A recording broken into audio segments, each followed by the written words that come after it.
Double danger ಟಿವಿ9 big ಸ್ಟೋರಿಗೆ ಸ್ವಾಗತ. ನಾನು ಅವಿನಾಶ್ ಶಿವನ್. ನಾನು ಆನಂದ್ ಬುರ್ಲಿ. ಬೆಂಗಳೂರನ್ನ ಬೆಚ್ಚಿ ಬೀಳಿಸುವಂತಹ ಒಂದಷ್ಟು ಅಂಶಗಳು ಸದ್ಯಕ್ಕೆ ಕಂಡು ಬರ್ತಾ ಇದ್ದಾವೆ. ಕೊರೋನಾದ ಡಬಲ್ ಡೇಂಜರ್ ಕರ್ನಾಟಕವನ್ನ ಸಂಕಷ್ಟಕ್ಕೆ ಈಡು ಮಾಡುತ್ತಾ, ಒಂದೊಮ್ಮೆ ಈ ಡಬಲ್ ಡೇಂಜರ್ ಇದೇ ರೀತಿಯಾಗಿ ಮುಂದುವರಿತಾ ಹೋದ್ರೆ ಈ ಹಿಂದೆ ಕೊರೋನಾದಂತಹ ಸಂಕಷ್ಟ ಕಾಲದಲ್ಲಿ ಜನ ಎಷ್ಟರ ಮಟ್ಟಿಗೆ ಪರದಾಡುವಂತಹ ಪರಿಸ್ಥಿತಿ ನಿರ್ಮಾಣ ಆಗಿತ್ತು, ಸರ್ಕಾರ ಕೊರೋನಾವನ್ನ ಕಟ್ಟಿ ಹಾಕೋದಕ್ಕೆ ಎಷ್ಟರ ಮಟ್ಟಿಗೆ ಹೆಣಗಾಡ್ತಾ ಇತ್ತು, ಅಂಥದ್ದೇ ಪರಿಸ್ಥಿತಿ ಮತ್ತೆ ಮರುಕಳಿಸುತ್ತಾ ಅನ್ನುವಂತಹ ಆತಂಕ ದೊಡ್ಡ ಮಟ್ಟದಲ್ಲಿ ಶುರುವಾಗಿದೆ. ಕೊರೋನಾದಿಂದ ಮುಕ್ತಿ ಸಿಕ್ತು, ಎಲ್ಲರೂ ಕೂಡ ನೆಮ್ಮದಿಯ ಜೀವನ ಸಾಗಿಸಬೇಕು ಅನ್ನೋ ಒಂದು ಹೊತ್ತಲ್ಲೇ ಈಗ ಮತ್ತೊಮ್ಮೆ ಕೊರೋನಾ ಅಟ್ಯಾಕ್ ಮಾಡ್ತಾ ಇದೆ. ಪ್ರತಿದಿನ ಕೂಡ ಕೇಸ್ಗಳು ಹೆಚ್ಚಾಗ್ತಿವೆ. ಆದ್ರೆ ಜನ ನಿಜಕ್ಕೂ ಅಲರ್ಟ್ ಆಗಿದ್ದಾರೆ ಅನ್ನೋದು ಇಲ್ಲಿ ಪ್ರಶ್ನೆ.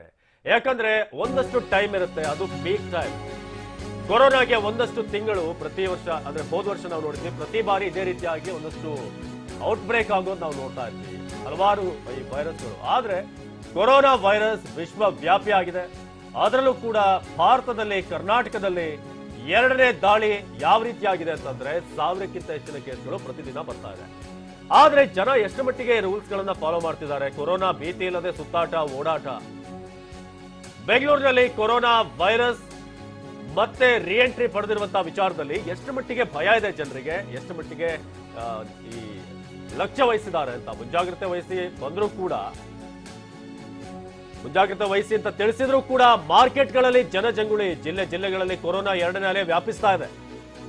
ಆದರೆ ಸದ್ಯಕ್ಕೆ ಮಹಾರಾಷ್ಟ್ರ, ಕೇರಳ ಗಡಿಗಳಲ್ಲಿರುವಂತಹ ನಿವಾಸಿಗಳಿಗೆ ಕಾದಿದೆಯಾ ಗಂಡಾಂತರ. ಕೊರೋನಾದ ಎರಡನೇ ಅಲೆ ಅಪ್ಪಳಿಸಿದ್ರು ಕೂಡ ಜನರಿಗೆ ಭಯ ಇಲ್ವಾ? ಸರ್ಕಾರ ಕಠಿಣ ನಿಯಮ ಜಾರಿಗೊಳಿಸಿದ್ರು ಕೂಡ ಜನ ಮಾತ್ರ ಡೋಂಟ್ ಕೇರ್ ಅಂತ ಓಡಾಡ್ತಾರೆ. ಬಹಳಷ್ಟು ಮಂದಿಗೆ ಈ ಮಾಸ್ಕ್ ಹಾಕುವಂಥದ್ದು ಇರುತ್ತೆ, ಆದ್ರೆ ಅದು ಮೂಗು ಬಾಯಿಯನ್ನ ಕವರ್ ಮಾಡಿರಲ್ಲ. ಏನೋ ನಾಮಕಾವಸ್ಥೆಗೆ ಒಂದಿದೆ ಮಾಸ್ಕ್ ಅನ್ನೋ ರೀತಿಯಾಗಿ ಬಹಳಷ್ಟು ಜನ ಇದ್ದಾರೆ. ಬೆಂಗಳೂರಿನಲ್ಲೂ ಕೂಡ ಕೊರೋನಾ ಭೀತಿ ಇಲ್ಲದೆ, ಎಸ್ಪೆಷಲಿ ಜನನಿಬಿಡ ಪ್ರದೇಶಗಳು, KR ಮಾರ್ಕೆಟ್, ಮೆಜೆಸ್ಟಿಕ್ ಇಂತಹ ಕೆಲವೊಂದಷ್ಟು ಏರಿಯಾಗಳು, ಜನ ಇಲ್ಲಿ ಬಹಳ ಹೆಚ್ಚಿನ ಸಂಖ್ಯೆಯಲ್ಲಿ ಪ್ರತಿದಿನ ಓಡಾಡ್ತಾರೆ. ಅಲ್ಲಂತೂ ಈ ಮಾಸ್ಕ್, ಸಾಮಾಜಿಕ ಅಂತರ ಇವೆಲ್ಲವೂ ಕೂಡ ಮಾಯವಾಗಿದೆ. ಮುಂಜಾಗ್ರತೆ ವಹಿಸಿ ಅಂದ್ರೂ ಕೂಡ ಮಾರ್ಕೆಟ್ ನಲ್ಲಿ ಬಿಂದಾಸ್ ಓಡಾಟ ಇದೆ. ಕಠಿಣವಾದಂತಹ ರೂಲ್ಸ್ ಅನ್ನ ಜಾರಿ ಮಾಡಲಾಗಿದೆ. ಯಾರು ಮಾಸ್ಕ್ ಹಾಕೋದಿಲ್ವೋ ಅಂಥವರಿಗೆ ದೊಡ್ಡ ಮಟ್ಟದ ದಂಡ ಕೂಡ ಹಾಕಲಾಗ್ತಾ ಇದೆ. ಆದ್ರೆ ದಂಡಕ್ಕೂ ಹೆದರ್ತಾ ಇಲ್ಲ. ಇಲ್ಲಿ ಕಠಿಣ ರೂಲ್ಸ್ ಅನ್ನ ಜಾರಿ ಮಾಡಿದ್ರು ಅದನ್ನ ಫಾಲೋ ಮಾಡ್ತಾ ಇಲ್ಲ. ಈ ಕಾರಣಕ್ಕಾಗಿ ಕರ್ನಾಟಕಕ್ಕೆ ಡಬಲ್ ಡೇಂಜರ್ ಏನಾದ್ರೂ ಇದೆಯಾ ಅನ್ನುವಂತಹ ಅನುಮಾನ ಕಾಡ್ತಾ ಇದೆ. ರಾಜಧಾನಿ ಬೆಂಗಳೂರಿನಲ್ಲಿ ಏರುತ್ತಲೇ ಇದೆ ಕೊರೋನಾ ಮಹಾಮಾರಿ. ಕೊರೋನಾ ಸೋಂಕಿತರ ಸಂಖ್ಯೆ ದಿನದಿಂದ ದಿನಕ್ಕೆ ಏರಿಕೆಯಾಗ್ತಾ ಇದೆ. ಎರಡನೇ ಅಲೆಯ ದಾಳಿಯ ಭೀತಿ ಇಲ್ಲದೆ ಜನ ಬಿಂದಾಸಾಗಿ ಓಡಾಡ್ತಾ ಇದ್ದಾರೆ. ಮಾರ್ಚ್ ಮೊದಲ ವಾರದಿಂದ ಶುರುವಾದಂತಹ ಕೊರೋನಾ ಸೋಂಕಿತರ ಸಂಖ್ಯೆಯಲ್ಲಿ ಹೆಚ್ಚಳ ಇಲ್ಲಿವರೆಗೂ ಕೂಡ ನಿಂತಿಲ್ಲ. 1500ರ ಗಡಿಯ ಹತ್ತಿರ ಬಂದು ನಿಂತಿದ್ದೀವಿ ನಾವೀಗ. ಬೆಂಗಳೂರಿನಲ್ಲಿ ಗಲ್ಲಿಯಲ್ಲೂ ಕೂಡ ಹೆಮ್ಮಾರಿ ಎರಡನೇ ಅವತಾರದ ಅಟ್ಟಹಾಸ ಮೆರಿತಾ ಇದೆ. ಕೊರೋನಾ ವೇಗವಾಗಿ ಹರಡ್ತಾ ಇದ್ರು ಜನರ ನಿರ್ಲಕ್ಷ್ಯಕ್ಕೆ ಬ್ರೇಕ್ ಬೀಳ್ತಾ ಇಲ್ಲ. ಎಷ್ಟರ ಮಟ್ಟಿಗೆ ನಿರ್ಲಕ್ಷ್ಯ ವಹಿಸ್ತಾ ಇದ್ದಾರೆ ಅಂತ ಹೇಳಿದ್ರೆ, ಸರ್ಕಾರ ದಂಡ ಪ್ರಯೋಗ ಮಾಡಿದ್ರು ನಿಯಮವನ್ನ ಜನ ಪಾಲಿಸ್ತಾ ಇಲ್ಲ, ಬೇಕಾಬಿಟ್ಟಿಯಾಗಿ ಓಡಾಡ್ತಾ ಇದ್ದಾರೆ. ಇನ್ನು ಮಾಸ್ಕ್, ಸಾಮಾಜಿಕ ಅಂತರದ ನಿಯಮಕ್ಕೆ ಇಲ್ಲಿ ಕವಡೆ ಕಾಸಿನ ಕಿಮ್ಮತ್ತು ಕೂಡ ಇಲ್ಲದೆ ಇರೋ ಹಾಗಾಗಿದೆ.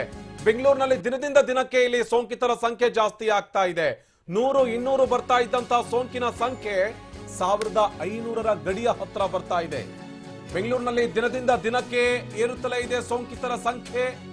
ನಿನ್ನೆ 1623 ಜನರಿಗೆ ಕೊರೋನಾ ಸೋಂಕು ದೃಢಪಟ್ಟಿತ್ತು. ಇವತ್ತು ಅದೆಷ್ಟು ಮಂದಿಗೆ ಕೊರೋನಾ ಸೋಂಕಿದೆ ಅನ್ನುವಂಥದ್ದನ್ನ ಗಮನಿಸ್ತಾ ಹೋದ್ರೆ 1509 ಕೊರೋನಾ ಸೋಂಕಿತರು ಪತ್ತೆಯಾಗೋ ಸಾಧ್ಯತೆ ಇದೆ. ನಿನ್ನೆ ಬೆಂಗಳೂರಿನಲ್ಲಿ 1623 ಮಂದಿ ಸೋಂಕಿತರು ಪತ್ತೆಯಾಗಿದ್ರು. ಇವತ್ತು 1500ರ ಗಡಿ ಇವತ್ತು ಕೂಡ ಕ್ರಾಸ್ ಆಗ್ತಾ ಇದೆ. 1509 ಜನರಿಗೆ ಇವತ್ತು ಕೊರೋನಾ ಒಕ್ಕರಿಸುವಂತಹ ಸಾಧ್ಯತೆ ಇದೆ. ದಿನದಿಂದ ದಿನಕ್ಕೆ ಇಲ್ಲಿ ಸೋಂಕಿತರ ಸಂಖ್ಯೆ ಜಾಸ್ತಿ ಆಗ್ತಾ ಇದೆ. ಜನರ ಓಡಾಟಕ್ಕೆ ಮಾತ್ರ ಬ್ರೇಕ್ ಬೀಳ್ತಾ ಇಲ್ಲ. ಜನ ಎಷ್ಟರ ಮಟ್ಟಿಗೆ ನಿರ್ಲಕ್ಷ್ಯ ವಹಿಸ್ತಾ ಇದ್ದಾರೆ ಅಂತ ಹೇಳಿದ್ರೆ, ಮಾಸ್ಕ್ ನಾಮಕಾವಸ್ಥೆ ಹಾಕೋತಾ ಇದ್ದಾರೆ ಬಿಟ್ರೆ ಕಠಿಣವಾಗಿರುವಂತಹ ರೂಲ್ಸ್ ಅನ್ನ ಫಾಲೋ ಮಾಡ್ತಾ ಇಲ್ಲ. ಈ ಕಾರಣಕ್ಕಾಗಿ ಸೋಂಕಿತರ ಸಂಖ್ಯೆಯಲ್ಲಿ ಗಣನೀಯವಾಗಿ ಏರಿಕೆ ಆಗುತ್ತಲೇ ಹೋಗ್ತಾ ಇದೆ. ಇದೇ ಕಾರಣಕ್ಕಾಗಿ ಬೆಂಗಳೂರು ದೊಡ್ಡ ಮಟ್ಟದ ಸಂಕಷ್ಟಕ್ಕೆ ಈಡಾಗ್ತಾ ಇದೆ. ಖಂಡಿತವಾಗಿಯೂ ಕೂಡ ಇದು ಆತಂಕದ ಸಂದರ್ಭ. ಇದು ಮಾರುಕಟ್ಟೆಗಳಲ್ಲಿ ಜನ ರೂಲ್ಸ್ ಅನ್ನ ಫಾಲೋ ಮಾಡ್ತಾ ಇಲ್ಲ, ಅತ್ತ ಶಾಪಿಂಗ್ ಕಾಂಪ್ಲೆಕ್ಸ್ ಗಳಲ್ಲೂ ಕೂಡ ರೂಲ್ಸ್ ಅನ್ನ ಫಾಲೋ ಮಾಡ್ತಾ ಇಲ್ಲ, ಇತ್ತ ಬಸ್ ನಿಲ್ದಾಣಗಳಲ್ಲಿ ಜನ ರೂಲ್ಸ್ ಫಾಲೋ ಮಾಡಿ ಮಾಸ್ಕ್ ಹಾಕೊಂಡು ದೈಹಿಕ ಅಂತರ ಕಾಪಾಡಬೇಕಿತ್ತು, ಅದು ಕೂಡ ಸಾಧ್ಯ ಆಗ್ತಾ ಇಲ್ಲ. ಇತ್ತ ಮಾರ್ಷಲ್ಗಳು ದಂಡ ಹಾಕೋದಕ್ಕೆ ಹೋದಂತ ಸಂದರ್ಭದಲ್ಲಿ ಅವರ ಜೊತೆಗೆ ಗಲಾಟೆ ಮಾಡೋದು, ಅವರ ಜೊತೆಗೆ ಗದ್ದಲ ಮಾಡೋದು, ಈ ರೀತಿಯಾದಂತಹ ಒಂದಷ್ಟು ವಿಚಾರಗಳು ಕರ್ನಾಟಕದಲ್ಲಿ ನಡೀತಾ ಇದ್ದಾವೆ. ಎಸ್ಪೆಷಲಿ ಬೆಂಗಳೂರು ವಿಚಾರಕ್ಕೆ ನೋಡ್ತಾ ಹೋದ್ರೆ ಮಾರ್ಷಲ್ಗಳ ಜೊತೆಗೆ ದೊಡ್ಡ ಗಲಾಟೆಯನ್ನು ಎಬ್ಬಿಸ್ತಾ ಇದ್ದಾರೆ ಜನ. ಆದ್ರೆ ಮಾಸ್ಕ್ ಹಾಕೊಳ್ಳಿ ಅಂತ ಹೇಳಿದ್ರೆ ಮಾಸ್ಕ್ ಹಾಕೋತಾ ಇಲ್ಲ, ಇತ್ತ ದಂಡ ಹಾಕೋದಕ್ಕೆ ಹೋದ್ರೆ ಮಾತ್ರ ಗಲಾಟೆ ಮಾಡ್ತಾ ಇದ್ದಾರೆ. ದೃಶ್ಯಾವಳಿಗಳು ಸರ್ವೇ ಸಾಮಾನ್ಯವಾಗಿ ಕಾಣ್ತಾ ಇದ್ದಾವೆ. ಮಾರ್ಷಲ್ಗಳು ದಂಡ ಹಾಕ್ತಾ ಇರೋದು, ಮಾಸ್ಕ್ ಇಲ್ಲದೆ ಜನ ಓಡಾಡ್ತಾ ಇರೋದು. ನಿನ್ನೆ ಅಂತೂ ಮಾರ್ಷಲ್ಗಳು ಅಷ್ಟರ ಮಟ್ಟಿಗೆ ದಂಡ ಹಾಕಿರ್ಲಿಲ್ಲ. ಈ ಅರಿವು ಮೂಡಿಸಿದ್ರಾಯ್ತು, ಇವತ್ತೊಂದು ದಿವಸಕ್ಕೆ ಜನ ತಾನೇ ನಾಳೆ ಏನಾದ್ರೂ ಮಾಸ್ಕ್ ಹಾಕೊಳ್ತಾರೆ ಅಂತ ಹೇಳಿ ಮಾಸ್ಕ್ ಹಾಕೊಳ್ಳಿ ಅಂತ ಅರಿವು ಮೂಡಿಸಿದ್ರು. ಆದ್ರೆ ಇವತ್ತಿಂದ ದೊಡ್ಡ ಮಟ್ಟದ ದಂಡ ಪ್ರಯೋಗ ನಡೀತಾ ಇದೆ.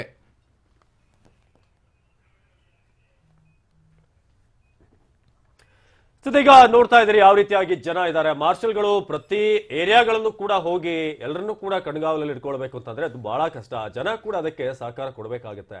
ಸೊ ನಾವು ಮೆಜೆಸ್ಟಿಕ್, ಅದೇ ರೀತಿಯಾಗಿ KSR ರೈಲು ನಿಲ್ದಾಣ, ಮಾರ್ಕೆಟ್, ಇವೆಲ್ಲವೂ ಕೂಡ ಜನ ಹೆಚ್ಚಾಗಿ ಬಂದು ಹೋಗುವಂತ ಜಾಗ. ಬಟ್ ಒಂದ್ ವಿಚಾರ ಇಲ್ಲಿ ಗಮನಿಸಬೇಕು, ನಾವೇನು ಅಂತ ಹೇಳಿದ್ರೆ ಮಾಸ್ಕ್ ಹಾಕ್ತಾ ಇದ್ದಾರೆ ಜನ, ಆದ್ರೆ ಪ್ರಾಪರ್ ಆಗಿ ಮಾಸ್ಕ್ ಹಾಕ್ತಾ ಇಲ್ಲ. ಅದು ದೊಡ್ಡ ಮಟ್ಟದ ಸಮಸ್ಯೆ ಆಗಿರೋದು. ಮಾಸ್ಕ್ ನ ಕೇವಲ ತೋರಿಕೆಗೋಸ್ಕರ ಹಾಕೋದ್ರ ಬದಲಾಗಿ, ಅಲ್ಲಿ ತೋರಿಕೆಗೆ ಹಾಕೋದ್ರ ಬದಲಾಗಿ ಮಾಸ್ಕ್ ಅನ್ನ ಪ್ರಾಪರ್ ಆಗಿ ಮೂಗಿಗೆ ಹಾಕೊಂಡ್ರೆ ಕೊರೋನಾದ ಸೋಂಕಿನಿಂದ ನಾವು ಬಚಾವಾಗೋದಕ್ಕೆ ಸಾಧ್ಯ ಇದೆ ಅನ್ನುವಂತ ಮಾತನ್ನ ವೈದ್ಯರು ಹೇಳ್ತಾ ಇದ್ದಾರೆ, ತಜ್ಞರು ಹೇಳ್ತಾ ಇದ್ದಾರೆ, ಸ್ವತಃ ಸರ್ಕಾರ ಕೂಡ ಹೇಳ್ತಾ ಇದೆ.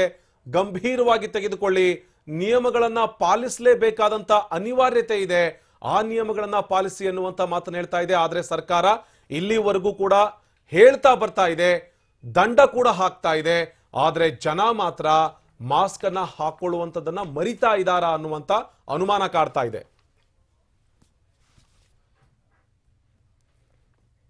ಇನ್ನು ಬಗ್ಗೆ ಹೆಚ್ಚಿನ ಮಾಹಿತಿಯನ್ನು ಕೊಡ್ತಾರೆ ನಮ್ಮ ಪ್ರತಿನಿಧಿಗಳು. ಇಬ್ರು ನೇರ ಸಂಪರ್ಕದಲ್ಲಿ ಜಾಯ್ನ್ ಆಗಿದ್ದಾರೆ. ಮಾರುಕಟ್ಟೆಯಿಂದ ನಮ್ಮ ಪ್ರತಿನಿಧಿ ಶ್ರುತಿ ಜಾಯ್ನ್ ಆಗಿದ್ರೆ, ಇತ್ತ ಮೆಜೆಸ್ಟಿಕ್ ನಿಂದ ಕಿರಣ್ ಸೂರ್ಯ ಜಾಯ್ನ್ ಆಗಿದ್ದಾರೆ. ಕಿರಣ್, ಇಲ್ಲಿ ಮೊದಲಿಗೆ ಮೆಜೆಸ್ಟಿಕ್ ಭಾಗದಲ್ಲಿ ಜನ ಮಾಸ್ಕ್ ಹಾಕಿಕೊಳ್ತಾ ಇದಾರಾ ಅನ್ನುವಂತ ಅನುಮಾನ ದೊಡ್ಡ ಮಟ್ಟದಲ್ಲಿ ಕಾಡ್ತಾ ಇದೆ.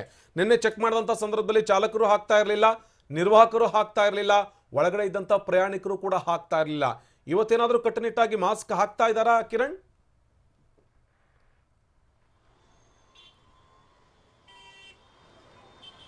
ದಿನಕ್ಕೆ ಹೆಚ್ಚಾಗ್ತಿರುವಂತ ರಾಜ್ಯ ಸರ್ಕಾರ ಈಗಾಗಲೇ ಕೆಲವೊಂದಷ್ಟು ಟಫ್ ರೂಲ್ಸ್ ಗಳನ್ನ ಜಾರಿ ಮಾಡಿತ್ತು.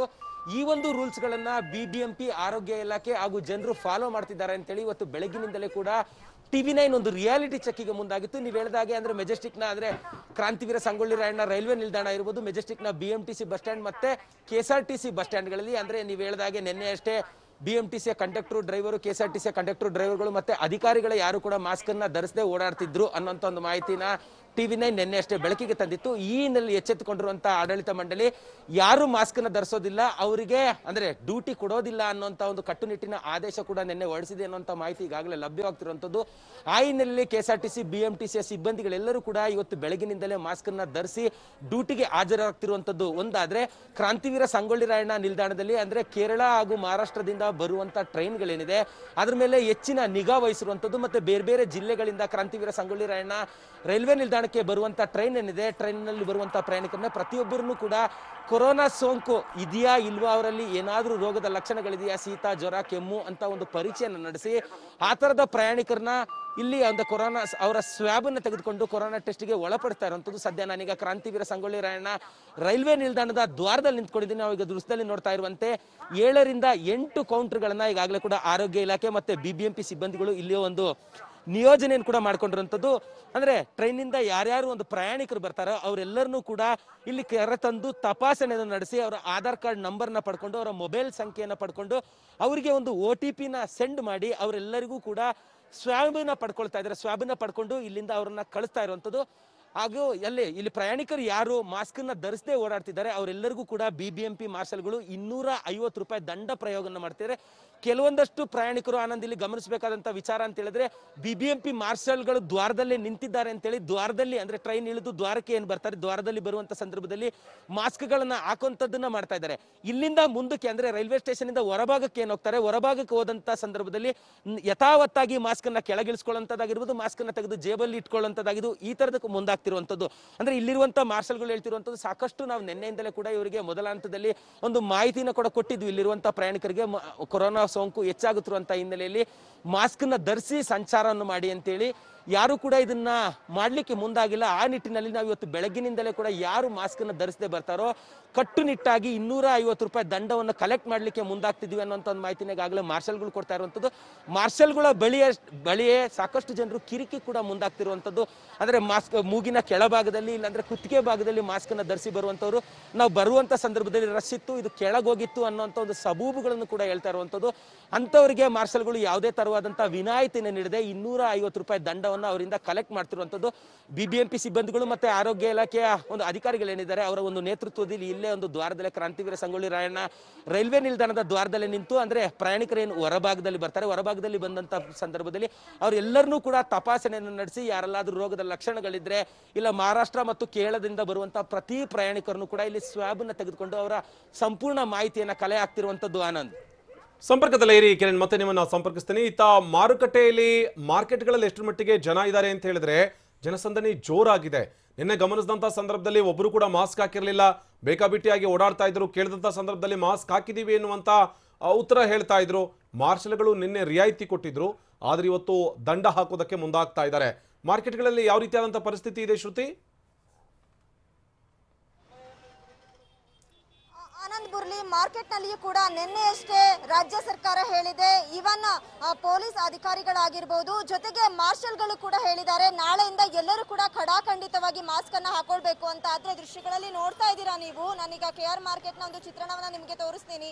ಜನ ಡೋಂಟ್ ಕೇರ್ ಅಂತ ಇದ್ದಾರೆ. ಕೊರೋನಾಗೂ ಕೂಡ 2ನೇ ಅಲೆ ಅಬ್ಬರಿಸಿದ್ರು ಕೂಡ ಮಾಸ್ಕ್ ಇಲ್ಲದೆ ವ್ಯಾಪಾರ ವಹಿವಾಟನ್ನ ಮಾಡ್ತಾ ಇದ್ದಾರೆ. ಒಂದು ಕಡೆ ಪ್ರಧಾನಿ ಮೋದಿ ಅವರು ಸರ್ಕಾರಕ್ಕೆ ಮತ್ತು ಆರೋಗ್ಯ ಇಲಾಖೆಗೆ 3T ಸೂತ್ರವನ್ನ ಫಾಲೋ ಮಾಡೋದಕ್ಕೆ ಹೇಳಿದ್ದಾರೆ. ಟೆಸ್ಟಿಂಗು, ಟ್ರೇಸಿಂಗು ಮತ್ತೆ ಅವ್ರಿಗೆ ಟ್ರೀಟ್ಮೆಂಟ್ ಮಾಡುವಂತದ್ದು. ಇನ್ನೊಂದು ಕಡೆ ಅದೇ ಸರ್ಕಾರ ಜನರಿಗೆ ಹೇಳಿರುವಂತದ್ದು ಅವರು ಕೂಡ 3 ನಿಯಮಗಳನ್ನ ಫಾಲೋ ಮಾಡಬೇಕು. ಒಂದು ಮಾಸ್ಕ್ ಹಾಕೊಳ್ಳೋದು, ಸ್ಯಾನಿಟೈಸರ್ ಬಳಕೆ ಮಾಡೋದು, ಸಾಮಾಜಿಕ ಅಂತರವನ್ನ ಕಾಯ್ದುಕೊಳ್ಳೋದು. ಆದ್ರೆ ನೋಡ್ತಾ ಇರ್ಬೋದು KR ಮಾರ್ಕೆಟ್ ಪ್ರತಿನಿತ್ಯನೂ ಕೂಡ ಲಕ್ಷಾಂತರ ಜನ ಬರುವಂತಹ ಸ್ಥಳ. ಈ ಒಂದು ಸ್ಥಳದಲ್ಲಿ ಎಷ್ಟು ಜನ ಬೇಜವಾಬ್ದಾರಿತನದಿಂದ ವರ್ತಿಸ್ತಾ ಇದ್ದಾರೆ. ಸರ್ಕಾರ ಎಷ್ಟೇ ಹೇಳಿದ್ರು ಕೂಡ ಕ್ಯಾರೆ ಅಂತ ಇಲ್ಲ. ಮೇಡಮ್ ಹೇಳಿ ಮೇಡಮ್, ಯಾಕೆ ಮಾಸ್ಕ್ ಹಾಕೊಳ್ತಾ ಇಲ್ಲ? ಕ್ಯಾಮ್ರಾ ನೋಡಿ ಮಾಸ್ಕ್ ಹಾಕೊಳ್ತೀರಾ ಯಾಕೆ? ಹಾಕೊಂತೀವಲ್ಲ, ಮಾತಾಡಕ್ ಆಗಲ್ಲ. ಕೊರೋನಾ ಜಾಸ್ತಿ ಆಗ್ತಾ ಇದೆ ಅಲ್ಲ, ಮಾಸ್ಕ್ ಹಾಕೊಳ್ಳೇಬೇಕಲ್ವಾ? ಹಾಕೋತಾ ಇದೀವಲ್ಲಮ್ಮ. ಇಷ್ಟೊತ್ವರೆಗೂ ನೀವು ಹಾಕಿರ್ಲಿಲ್ಲ ಅಲ್ಲ? ಗಿರಾಕಿ ಹತ್ರ ಮಾತಾಡಕ್ ಕೇಳಿಸೋದೇ ಇಲ್ಲ ಅವ್ರಿಗೆ, ಮಾತಾಡದೆ ಮಾಸ್ಕ್ ಹಾಕೊಂಡು. ನೋಡ್ಬೋದು ಒಂದಷ್ಟು ಜನ ಮಾತಾಡೋದೇ ಕೇಳಿಸಲ್ಲ ಅಂತ ಹೇಳ್ತಾರೆ. ಇನ್ನೊಂದಷ್ಟು ಜನ ಇದ್ದಾರೆ, ಅವ್ರನ್ನ ನಾನು ಮಾತಾಡ್ಸೋ ಪ್ರಯತ್ನ ಮಾಡ್ತೀನಿ. ಮೇಡಮ್ ಹೇಳಿ, ಯಾಕೆ ಮಾಸ್ಕ್ ಹಾಕೊಳ್ತಾ ಹಾಗೆ ವ್ಯಾಪಾರ ಮಾಡ್ತೀರಾ? ಮೇಡಮ್ ಮಾಸ್ಕ್ ಏನಕ್ಕೆ ಹಾಕೊಳ್ಳಲ್ಲ ನೀವು? ಕಷ್ಟ ಆಗುತ್ತೆ ವ್ಯಾಪಾರ ಮಾಡಕ್, ಅದರಿಂದ ಉಸಿರಾಟಕ್ಕೆ ಹೋಗಿ ನಿನ್ನೆ ಸರ್ಕಾರ ಹೇಳಿದೆ ಅಲ್ವಾ? ಓಕೆ ವ್ಯಾಪಾರ ಮಾಡೋದೇ ಮೇಡಮ್. ನಾವು ಮಾಸ್ಕ್ ಆಗೋದಿಲ್ಲ, ದಮ್ ಕಟ್ಟುತ್ತೆ ನಮ್ಗೆ, ಉಸಿರು ಕಟ್ಟುತ್ತೆ. ಏನೇನ್ ಸಮಸ್ಯೆ ಆಗುತ್ತೆ? ಎಲ್ಲ ಉಸಿರು ಕಟ್ತೈತೆ, ಕಫ ಕಟ್ಕೊಂತೈತೆ. ಈಗ ಬಿಸಿಲು ಬೇರೆ, ಇದಕ್ಕೂ ಅದಕ್ಕೂ ನಮ್ ಕೈಲಿ ಆಗಲ್ಲ ವ್ಯಾಪಾರ ಮಾಡಕ್ಕೆ. ಮಾಸ್ಕ್ ಹಾಕೊಳ್ಳೋದೇ ಇಲ್ಲ ಅಂತ ಹೇಳ್ತೀರಾ? ಹಾಕೊಳ್ಳೋದೇ ಇಲ್ಲ ಅಂತಲ್ಲ, ಹಾಕೊಳ್ತೀವಿ. ಕಸ್ಟಮರ್ ಬಂದ್ರೆ ಕೂಗೋದು ಕೇಳಿಸಲ್ಲ ಅವ್ರಿಗೆ, ವಾಯ್ಸ್ ಕೇಳಿಸಲ್ಲ. ಎಷ್ಟು ಜನ ಬಡ್ಕೊಳಕ್ವರೆ ಎದನೋ ಬರ್ತೈತೆ. ನಾವು ಜೀವನ ಮಾಡೋದು ಹೆಂಗೆ ಬಡಬಗ್ರು? ಇವಾಗ ದಂಡ 250 ರೂಪಾಯಿ ಮಾರ್ಷಲ್ಗಳು ದಂಡ ಹಾಕ್ತಾರಲ್ಲ, ಅವಾಗ ನಿಮ್ಗೂ ಲಾಸ್ ಆಗ್ತಾರೆ. ಏನಕ್ಕೆ ಹಾಕ್ತಾರೆ? ಏನಕ್ಕೆ 250 ರೂಪಾಯಿ ಕೊಡ್ಬೇಕು? ಏನೇನೋ ಕಾಯಿಲೆ ಬಂದ್ರೆ ನಾವು ತಾನೇ ಸಾಯ್ತೀವಿ. 250 ರೂಪಾಯಿ ನಾವು ಸಾಯೋದಕ್ಕೆ ರೆಡಿ ಇದ್ದೀರಾ ಅಂತ? ಹೌದು. ನಿಮ್ಮಿಂದ ಬೇರೆಯವ್ರಿಗೂ ಪ್ರಾಬ್ಲಮ್ ಆಗ್ಬಾರ್ದಲ್ವಾ? ಯಾರಿಗೂ ಏನೋ ಪ್ರಾಬ್ಲಮ್ ಆಗಲ್ಲ ಮೇಡಮ್, ಎಲ್ಲಾರು ಚೆನ್ನಾಗಿದ್ದಾರೆ. ಕೊರೋನಾ ಬಂದಿರೋರು ನಮ್ಮ ಮನೆಯಲ್ಲೇನೆ ಬಂದು ಮೇಲಾಗೈತೆ, ಏನಿಲ್ಲ, ಅದಕ್ಕೆ ತೊಂದರೆ ಇಲ್ಲ. ನೆಗಡಿ ಆನಂದ್ ನೋಡ್ತಾ ಇರ್ಬೋದು ನೀವು, ಪ್ರಮುಖವಾಗಿ ಇಲ್ಲಿ ಗಮನಿಸಲೇಬೇಕು, ಜನ ಉದಾಸೀನವನ್ನ ವ್ಯಕ್ತಪಡಿಸ್ತಾ ಇದ್ದಾರೆ. ಅಂದ್ರೆ ಕೊರೋನಾ ಬಂದ್ರೆ ಬರ್ಲಿ ಬಿಡಿ ಅನ್ನುವಂತ ಬೇಜವಾಬ್ದಾರಿತನವನ್ನ ಹೇಳ್ತಾ ಇದ್ರೆ. ಒಂದು ಕಡೆ ಸರ್ಕಾರ ಶತ ಪ್ರಯತ್ನವನ್ನ ಮಾಡ್ತಾ ಇದೆ, ಕೊರೋನಾವನ್ನ ಕಟ್ಟಿ ಹಾಕ್ಬೇಕು, ಜನರನ್ನ ನಿಯಂತ್ರಣದಲ್ಲಿ ಇಡಬೇಕು ಅಂತ ಹೇಳಿ. ಆದ್ರೆ ಈ ರೀತಿ ಜನಜಂಗುಳಿ ಇರುವಂತ ಸ್ಥಳದಲ್ಲಿ ಇಂತಹ ಜನರಿಗೆ ಅವೇರ್ನೆಸ್ ಬೇಕಾಗಿದೆ. ಬಿಬಿಎಂಪಿ ಹಾಗೂ ಇತರೆ ಸಿಬ್ಬಂದಿಗಳು ಇಲ್ಲಿರುವಂತಹ ವ್ಯಾಪಾರಿಗಳು ಹಾಗೂ ಗ್ರಾಹಕರಿಗೆ ಅವೇರ್ನೆಸ್ ಮೂಡಿಸುವಂತ ಕಾರ್ಯವನ್ನು ಕೂಡ ಮಾಡಬೇಕಾಗಿದೆ. ನಿನ್ನೆಯಿಂದ ಕಟ್ಟುನಿಟ್ಟಿನ ಕ್ರಮ ಜಾರಿ ಇದ್ರೂ ಕೂಡ KR ಮಾರ್ಕೆಟ್ ನಲ್ಲಿ ನಿಯಮ 50% ಉಲ್ಲಂಘನೆ ಆಗ್ತಾ ಇರುವಂತದ್ದು. Anand, thank you Shruti, thank you Kiran ಮಾಹಿತಿಗಾಗಿ. ಇಲ್ಲಿ ಗಮನಿಸ್ತಾ ಇದ್ವಿ, ಬಂದ್ರೆ ಬರಲಿ ಬಿಡಿ, ಕೊರೋನಾ ಬಂದ್ರೆ ನಾವು ಸಾಯ್ತೀವಿ, ಬೇರೆ ರೋಗ ಬಂದ್ರೆ ನಾವು ಸಾಯ್ತೀವಿ, ಅದಕ್ಕೆ ಯಾಕೆ ನಾವು 250 ರೂಪಾಯಿ ದಂಡ ಕಟ್ಟಬೇಕು ಅಂತ ಕೇಳ್ತಾ ಇದ್ದಾರೆ. ತೀರಾ ಇದು ಬೇಜವಾಬ್ದಾರಿತನದ ಹೇಳಿಕೆ. ಇದು ತಮಗೆ ಕೊರೋನಾ ಬಂದ್ರೆ ಬರ್ಲಿ ಬಿಡಿ ಎನ್ನುವಂತ ಮಾತನ್ನ ಹೇಳ್ತಾ ಇದ್ದಾರೆ, ಅಥವಾ ಸುತ್ತಮುತ್ತ ಇರುವಂತವರಿಗೆ ಕೊರೋನಾ ಬಂದ್ರೆ ಬರ್ಲಿ ಬಿಡಿ, ಸಾಯೋರ್ ನಾವು ಅನ್ನುವಂತ ಮಾತನ್ನ ಹೇಳ್ತಾ ಇದ್ದಾರೆ. ಆದ್ರೆ ಇಲ್ಲಿ ಕೊರೋನಾ ಸೋಂಕಿತರ ಸಂಖ್ಯೆ ಇದೇ ರೀತಿಯಾಗಿ ಪ್ರತಿಯೊಬ್ಬರು ಬೇಕಾಬಿಟ್ಟಿಯಾಗಿ ಮಾತನಾಡೋದಕ್ಕೆ ಅಥವಾ ಬೇಜವಾಬ್ದಾರಿತನದಿಂದ ವರ್ತಿಸೋದಕ್ಕೆ ಶುರು ಮಾಡಿದ್ರೆ ಖಂಡಿತವಾಗಿಯೂ ಕೂಡ ಕರ್ನಾಟಕವನ್ನ ಸಂಕಷ್ಟದಿಂದ ಪಾರು ಮಾಡೋದಿದೆಯಲ್ಲ, ಅದು ದೊಡ್ಡ ಮಟ್ಟದ ಸವಾಲಿನ ಕೆಲಸ ಆಗುತ್ತೆ. ಇದೇ ಕಾರಣಕ್ಕಾಗಿ ಹೇಳ್ತಾ ಇರೋದು, ಮಾಸ್ಕ್ ಹಾಕಿಕೊಳ್ಳೋದು ಕಡ್ಡಾಯ. ಇತ್ತ ಮಾಸ್ಕ್ ಹಾಕಿಕೊಂಡ್ರೆ ನಾವು ಸುರಕ್ಷಿತವಾಗಿರ್ತೀವಿ, ನಮ್ಮ ಅಕ್ಕಪಕ್ಕದವರು ಕೂಡ ಸುರಕ್ಷಿತವಾಗಿರ್ತಾರೆ, ನಮ್ಮ ಮನೆಯವರು ಸುರಕ್ಷಿತವಾಗಿರ್ತಾರೆ ಎನ್ನುವಂತ ಮಾತನ್ನ ಪದೇ ಪದೇ ವೈದ್ಯರೇ ಹೇಳ್ತಾ ಇದ್ದಾರೆ. ಅದರ ಜೊತೆಗೆ ತಜ್ಞರು ಕೂಡ ಅಂಥದ್ದೇ ಅಭಿಪ್ರಾಯವನ್ನ ವ್ಯಕ್ತಪಡಿಸ್ತಾ ಇದ್ದಾರೆ. ಆದ್ರೆ ಜನ ಮಾತ್ರ ಕೇಳ್ತಾ ಇಲ್ಲ. ಈ ಮಹಿಳೆಯ ಮಾತನ್ನ ಕೇಳ್ತಾ ಹೋದ್ರೆ, ಸಾಯೋರು ನಾವು, ದಂಡ ಯಾಕೆ ಕಟ್ಟಬೇಕು, ಯಾಕೆ ಹಾಕ್ತಾರೆ ದಂಡ, ನಾನು ಯಾಕೆ ಮಾಸ್ಕ್ ಹಾಕ್ಲಿ, ಮಾಸ್ಕ್ ಹಾಕಿದ್ರೆ ಉಸಿರಾಟಕ್ಕೆ ಸಮಸ್ಯೆ ಆಗುತ್ತೆ, ಮಾಸ್ಕ್ ಹಾಕಿದ್ರೆ ತಮ್ಮದೇ ಆದಂತಹ ಬೇರೆ ಬೇರೆ ಸಮಸ್ಯೆಗಳಿದೆ. ಖಂಡಿತವಾಗಿಯೂ ಕೂಡ ಸಮಸ್ಯೆ ಆಗುತ್ತೆ, ನಿಜ. ನೀವೊಬ್ಬರೇ ಇದ್ದಂಥ ಸಂದರ್ಭದಲ್ಲಿ ನಿಮಗೆ ಮಾಸ್ಕ್ ಹಾಕಿ ಅಂತೇಳಿ ಯಾರೂ ಕಡ್ಡಾಯ ಮಾಡಿಲ್ಲ. ಆದರೆ ಜನಜಂಗುಳಿ ಜೊತೆಗೆ ನೀವು ಬೆರ್ತಂಥ ಸಂದರ್ಭದಲ್ಲಿ, ವ್ಯಾಪಾರ ವಹಿವಾಟಿಗೆ ಅಂತೇಳಿ ಜನ ಬಂದಂಥ ಸಂದರ್ಭದಲ್ಲಿ ಮಾಸ್ಕ್ ಹಾಕಿಕೊಳ್ಳದೆ ಅವರ ಜೊತೆಗೆ ವ್ಯವಹರಿಸಿದ್ರೆ ಅವರಿಂದಾಗಿ ನಿಮಗೆ ಸೋಂಕು ತಗಲಬಹುದು, ಅಥವಾ ನಿಮ್ಮಿಂದಾಗಿ ಅವರಿಗೆ ಸೋಂಕು ತಗಲಬಹುದು. ಇಂಥ ಒಂದಷ್ಟು ಸಾಧ್ಯತೆಗಳು ಇದ್ದೇ ಇರ್ತವೆ. ಇಲ್ಲಿ ಗಮನಿಸ್ತಾ ಹೋದಂಥ ಸಂದರ್ಭದಲ್ಲಿ ಕರ್ನಾಟಕಕ್ಕೆ ಎರಡನೇ ಅಲೆಯ ಕಾಟ ಎಷ್ಟರ ಮಟ್ಟಿಗೆ ಇದೆ ಅಂತ ಹೇಳಿದ್ರೆ, ಬೆಂಗಳೂರಿನಲ್ಲಿ 1500ರ ಗಡಿಯನ್ನ ದಾಟಿ ಸೋಂಕಿತರು ಪತ್ತೆಯಾಗ್ತಾ ಇದ್ದಾರೆ. ಮಾರ್ಚ್ ಮೊದಲ ವಾರದಲ್ಲಿ ಶುರುವಾದಂತಹ ಎರಡನೇ ಅಲೆಯ ಆತಂಕ ದೊಡ್ಡ ಮಟ್ಟದಲ್ಲಿ ಸಂಕಷ್ಟ ಕೂಡ ಎದುರಾಗ್ತಾ ಇದೆ. ನಾವು ಈ ಡಬಲ್ ಡೇಂಜರ್ ಬಗ್ಗೆ ಮಾತನಾಡ್ತಾ ಇದ್ವಿ. ಅಂದ್ರೆ ಈಗ ಎರಡನೇ ಅಲೆ ಎಷ್ಟು ಮಟ್ಟಿಗೆ ಆತಂಕಕಾರಿ, ಜನ ಎಷ್ಟು ಮಟ್ಟಿಗೆ ಈ ಲಕ್ಷ್ಯ ವಹಿಸ್ತಾ ಇದ್ದಾರೆ. ಇದರಲ್ಲಿ ಕರ್ನಾಟಕ ಜನರಿಗೆ ಕಾದಿದೆಯಾ ಕೊರೋನಾದಿಂದ ಕಂಟಕ? ಸೊ ಡಬಲ್ ಡೇಂಜರ್ ಹೇಗೆ ರಾಜ್ಯಕ್ಕೆ ಕಾಲಿಟ್ಟೆ ಬಿಟ್ಟಿದ್ಯಾ ರೂಪಾಂತರಿ ಕೊರೋನಾ, ಈ ಮ್ಯೂಟೇಷನ್ ಆಗಿರುವಂತಹ ವೈರಸ್ ಬಗ್ಗೆ ನಾವು ಮಾತನಾಡ್ತಾ ಇದ್ವಿ. ಕರ್ನಾಟಕದ ಜನರಿಗೆ ಕಾದಿದೆಯಾ ಡಬಲ್ ಡೇಂಜರ್? ಡಬಲ್ ರೂಪಾಂತರಿ ವೈರಸ್ ನ ರೌದ್ರ ರೂಪ ಯಾವ ರೀತಿ ಆಗಿದೆ? ಯಾಕಂದ್ರೆ ಹಿಂದೆ ನಾವು COVID-19 ಕಳೆದ ವರ್ಷ ನೋಡಿದ್ವಿ, ಅದಕ್ಕಿಂತ ಬಹಳ ವೇಗವಾಗಿ ಇದು ಹರಡುತ್ತೆ ಅನ್ನೋ ಒಂದು ವಿಚಾರ ಇತ್ತು. ಬಹಳಷ್ಟು ಬೇಗ ಸ್ಪ್ರೆಡ್ ಆಗುತ್ತೆ ಅಂತ ಕರ್ನಾಟಕಕ್ಕೆ ಗಂಡಾಂತರ ತರೋದಕ್ಕೆ ಈ ರೂಪಾಂತರಿ ಏನಾದ್ರೂ ಬಂದಿದ್ಯಾ? ಡಬಲ್ ರೂಪಾಂತರಿ ವೈರಸ್ ಕರ್ನಾಟಕಕ್ಕೆ ಏನಾದ್ರೂ ಒಕ್ಕರಿಸಿದ್ಯಾ? ಬೆಂಗಳೂರಿಗೆ ಕಂಟಕವಾಗುತ್ತಾ ಡಬಲ್ ಮಾರಿ? ಇಲ್ಲಿರುವಂತಹ ಜನಸಂಖ್ಯೆ, ನಮ್ಮ ಲೈಫ್ ಸ್ಟೈಲ್, ಇಲ್ಲಿರುವಂತಹ ಮಾಲಿನ್ಯ, ಜೊತೆಗೆ ನಾವಿಲ್ಲಿ ಕಾಪಾಡಬಹುದಾದಂತಹ ಸಾಮಾಜಿಕ ಅಂತರ, ಇದಕ್ಕೆಲ್ಲ ಬಹಳ ಕಡಿಮೆ ಸ್ಪೇಸ್ ಇದೆ ಬೆಂಗಳೂರಿನಲ್ಲಿ. ಬೇರೆ ಜಿಲ್ಲೆಗಳಲ್ಲಾದ್ರೆ ಸಾಮಾಜಿಕ ಅಂತರವನ್ನು ಕಾಪಾಡಿಕೊಳ್ಳೋಕೆ ಅಟ್ಲೀಸ್ಟ್ ಅವಕಾಶಗಳಿರಬಹುದು. ಆದ್ರೆ ಇಲ್ಲಿ ಕೆಲವೊಂದಷ್ಟು ಅನಿವಾರ್ಯ ಪರಿಸ್ಥಿತಿಗಳು, ಕೆಲವೊಂದಷ್ಟು ಕಡೆ ನಾವು ಈ ಸಭೆ ಸಮಾರಂಭಗಳಿಗೆ ಹೋಗಲೇಬೇಕಾಗುತ್ತೆ, ಜನನಿಬಿಡ ಪ್ರದೇಶಗಳನ್ನ ನಾವು ಪಾಸ್ ಆಗಿ ಬರಲೇಬೇಕಾಗುತ್ತೆ. ಫಾರ್ ಎಕ್ಸಾಂಪಲ್, ಬಹಳಷ್ಟು ಮಂದಿ ಮೆಜೆಸ್ಟಿಕ್ನಲ್ಲಿ ಇಳಿದು ಅಲ್ಲಿಂದ ಬೇರೆ ಬಸ್ ಮೆಟ್ರೋನಲ್ಲಿ ಇಳಿದು ಅಲ್ಲಿಂದ ಇನ್ನೊಂದು ಲೇನ್ ಚೇಂಜ್ ಮಾಡುವಂಥದ್ದಿರುತ್ತೆ, ಪರ್ಪಲ್ ಈ ರೀತಿಯಾಗಿ. ಆ ಟೈಮ್ನಲ್ಲಿ ಜನರ ನಡುವೆ ನಾವು ಬೆರೆತು ಇರಲೇಬೇಕಾಗುತ್ತೆ. ಸೊ ಹಾಗಾಗಿ ಮಹಾರಾಷ್ಟ್ರ, ಆಂಧ್ರ ಪ್ರದೇಶದಲ್ಲಿ ಯಾವ ರೀತಿ ಈ ಮ್ಯೂಟೇಟೆಡ್ ವೈರಸ್ ಎಂಟ್ರಿ ಆಗಿತ್ತು, ಕರ್ನಾಟಕಕ್ಕೂ ಕೂಡ ಈ ಮ್ಯೂಟೇಷನ್ ಆಗಿರುವಂತಹ ವೈರಸ್ನ ಭೀತಿ ಈಗ ಕಾಡ್ತಾ ಇದೆ. ರಾಜ್ಯದಲ್ಲೂ ಕೂಡ ಈಗ ಸೋಂಕಿತರ ಸಂಖ್ಯೆ ದಿನೇ ದಿನೇ ಹೆಚ್ಚಾಗ್ತಿದೆ. ಅದನ್ನ ಕಂಟ್ರೋಲ್ ಮಾಡುವಂತ ನಿಟ್ಟಿನಲ್ಲಿ ಸರ್ಕಾರ ಒಂದಷ್ಟು ಟಫ್ ರೂಲ್ಸ್ ಅನ್ನ ಇವತ್ತಿನಿಂದ ಜಾರಿಗೆ ತರ್ತಾ ಇರೋದು. ಕರ್ನಾಟಕದಲ್ಲಿ ಕೊರೋನಾ ಪಾಸಿಟಿವಿಟಿ ರೇಟ್ ಸುಮಾರು 2.32ರಷ್ಟಿದೆ. ಕೊರೋನಾ ಸೋಂಕಿನಿಂದ ಯಾರು ಮೃತಪಡ್ತಾ ಇದ್ದಾರೆ, ಯಾರು ಸಾಯ್ತಾ ಇದ್ದಾರೆ, ಅವರ ಸಂಖ್ಯೆಗಳು ಕೂಡ ಹೆಚ್ಚಾಗ್ತಿದೆ. ಸಾವಿನ ಸಂಖ್ಯೆ ಹೆಚ್ಚಾಗ್ತಿರೋದು ಆತಂಕಕಾರಿ ವಿಚಾರ. ಕರ್ನಾಟಕದ ಜನರಿಗೆ ಕೊರೋನಾದಿಂದ ಈಗ ಡಬಲ್ ಶಾಕ್ ಕಾದಿದೆ.